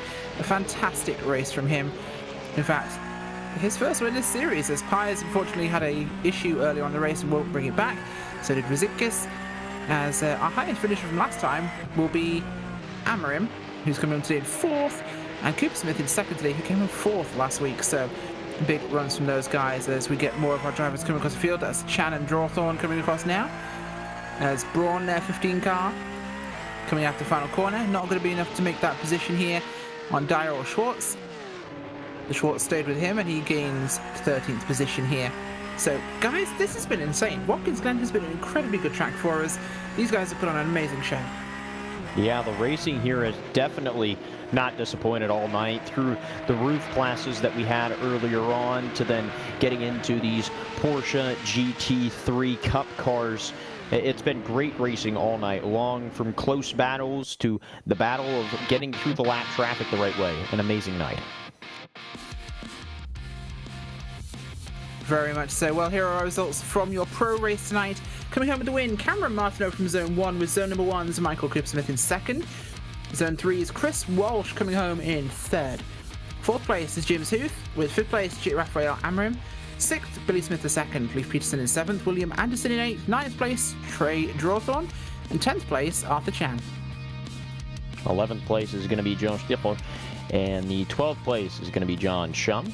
In the 13th position, it's going to be Dave Suarez.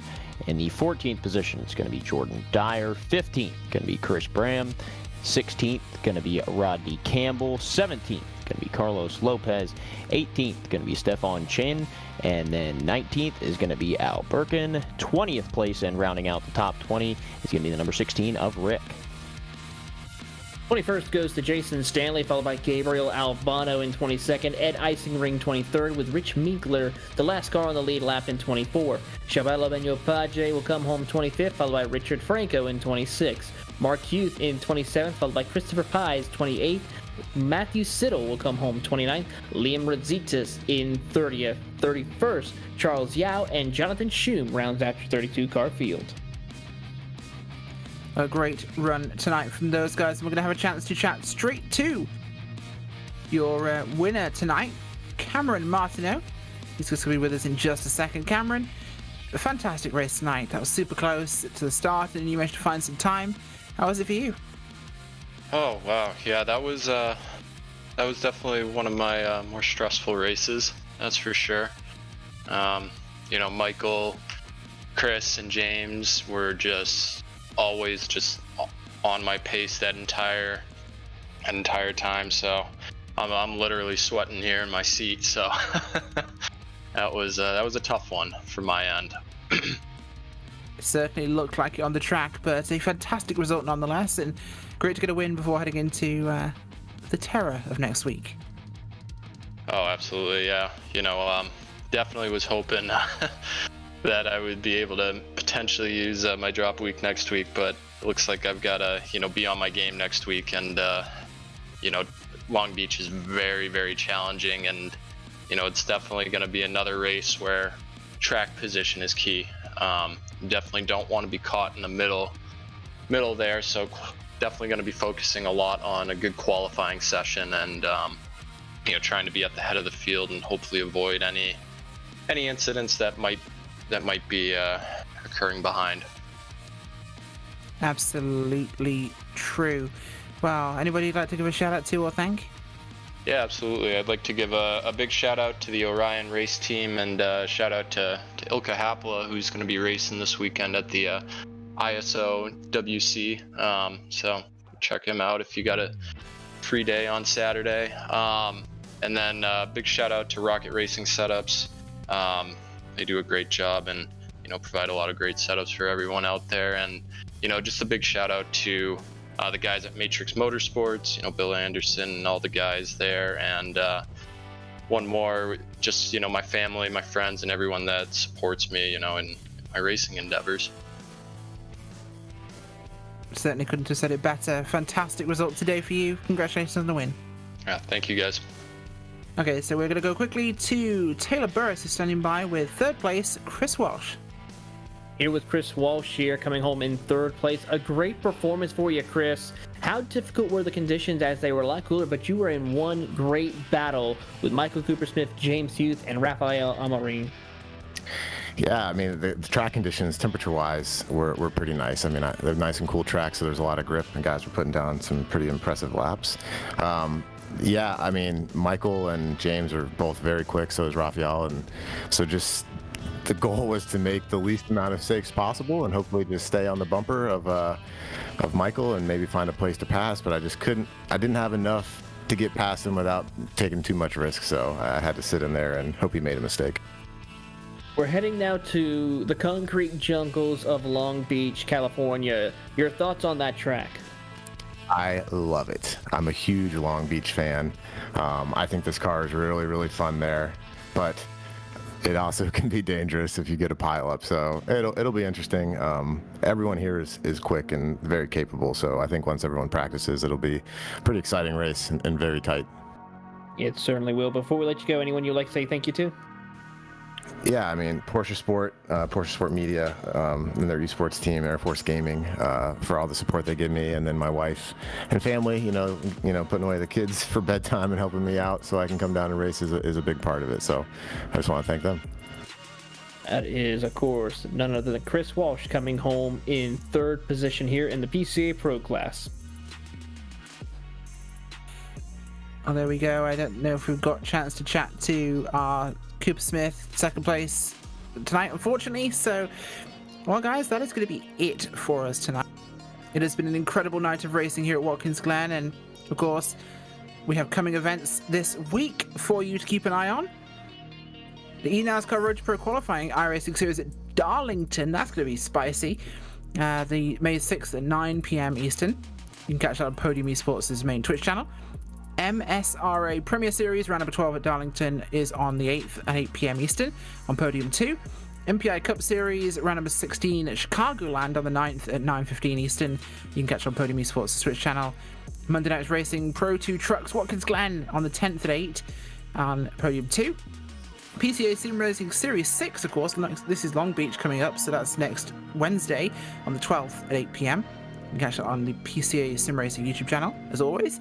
2021 Dirt Sprint Car Championship Series at Charlotte on the 12th at 9 p.m. on Podium 2, with the eNASCAR Coca-Cola iRacing Series Circuit of the Americas on the 18th on iRacing's Twitch channel. So, guys, it has been amazing tonight. So, for Doug Atkinson, Jim Hemmig, and the steering committee at PCA Sim Racing, James Pike, Gary Sexton, Cisco Scaramuza, John Theodore at Podium Esports, and for our producer Ryan Bauer, and for my colleagues Ricky Springer and Taylor Burris, I'm Rachel Whiteford. Thank you so much for watching tonight's broadcast of PCA Sim Racing, presented by Hagerty. We hope you'll join us next Wednesday live from the streets of Long Beach for what is definitely going to be an unforgettable race. We'll see you then.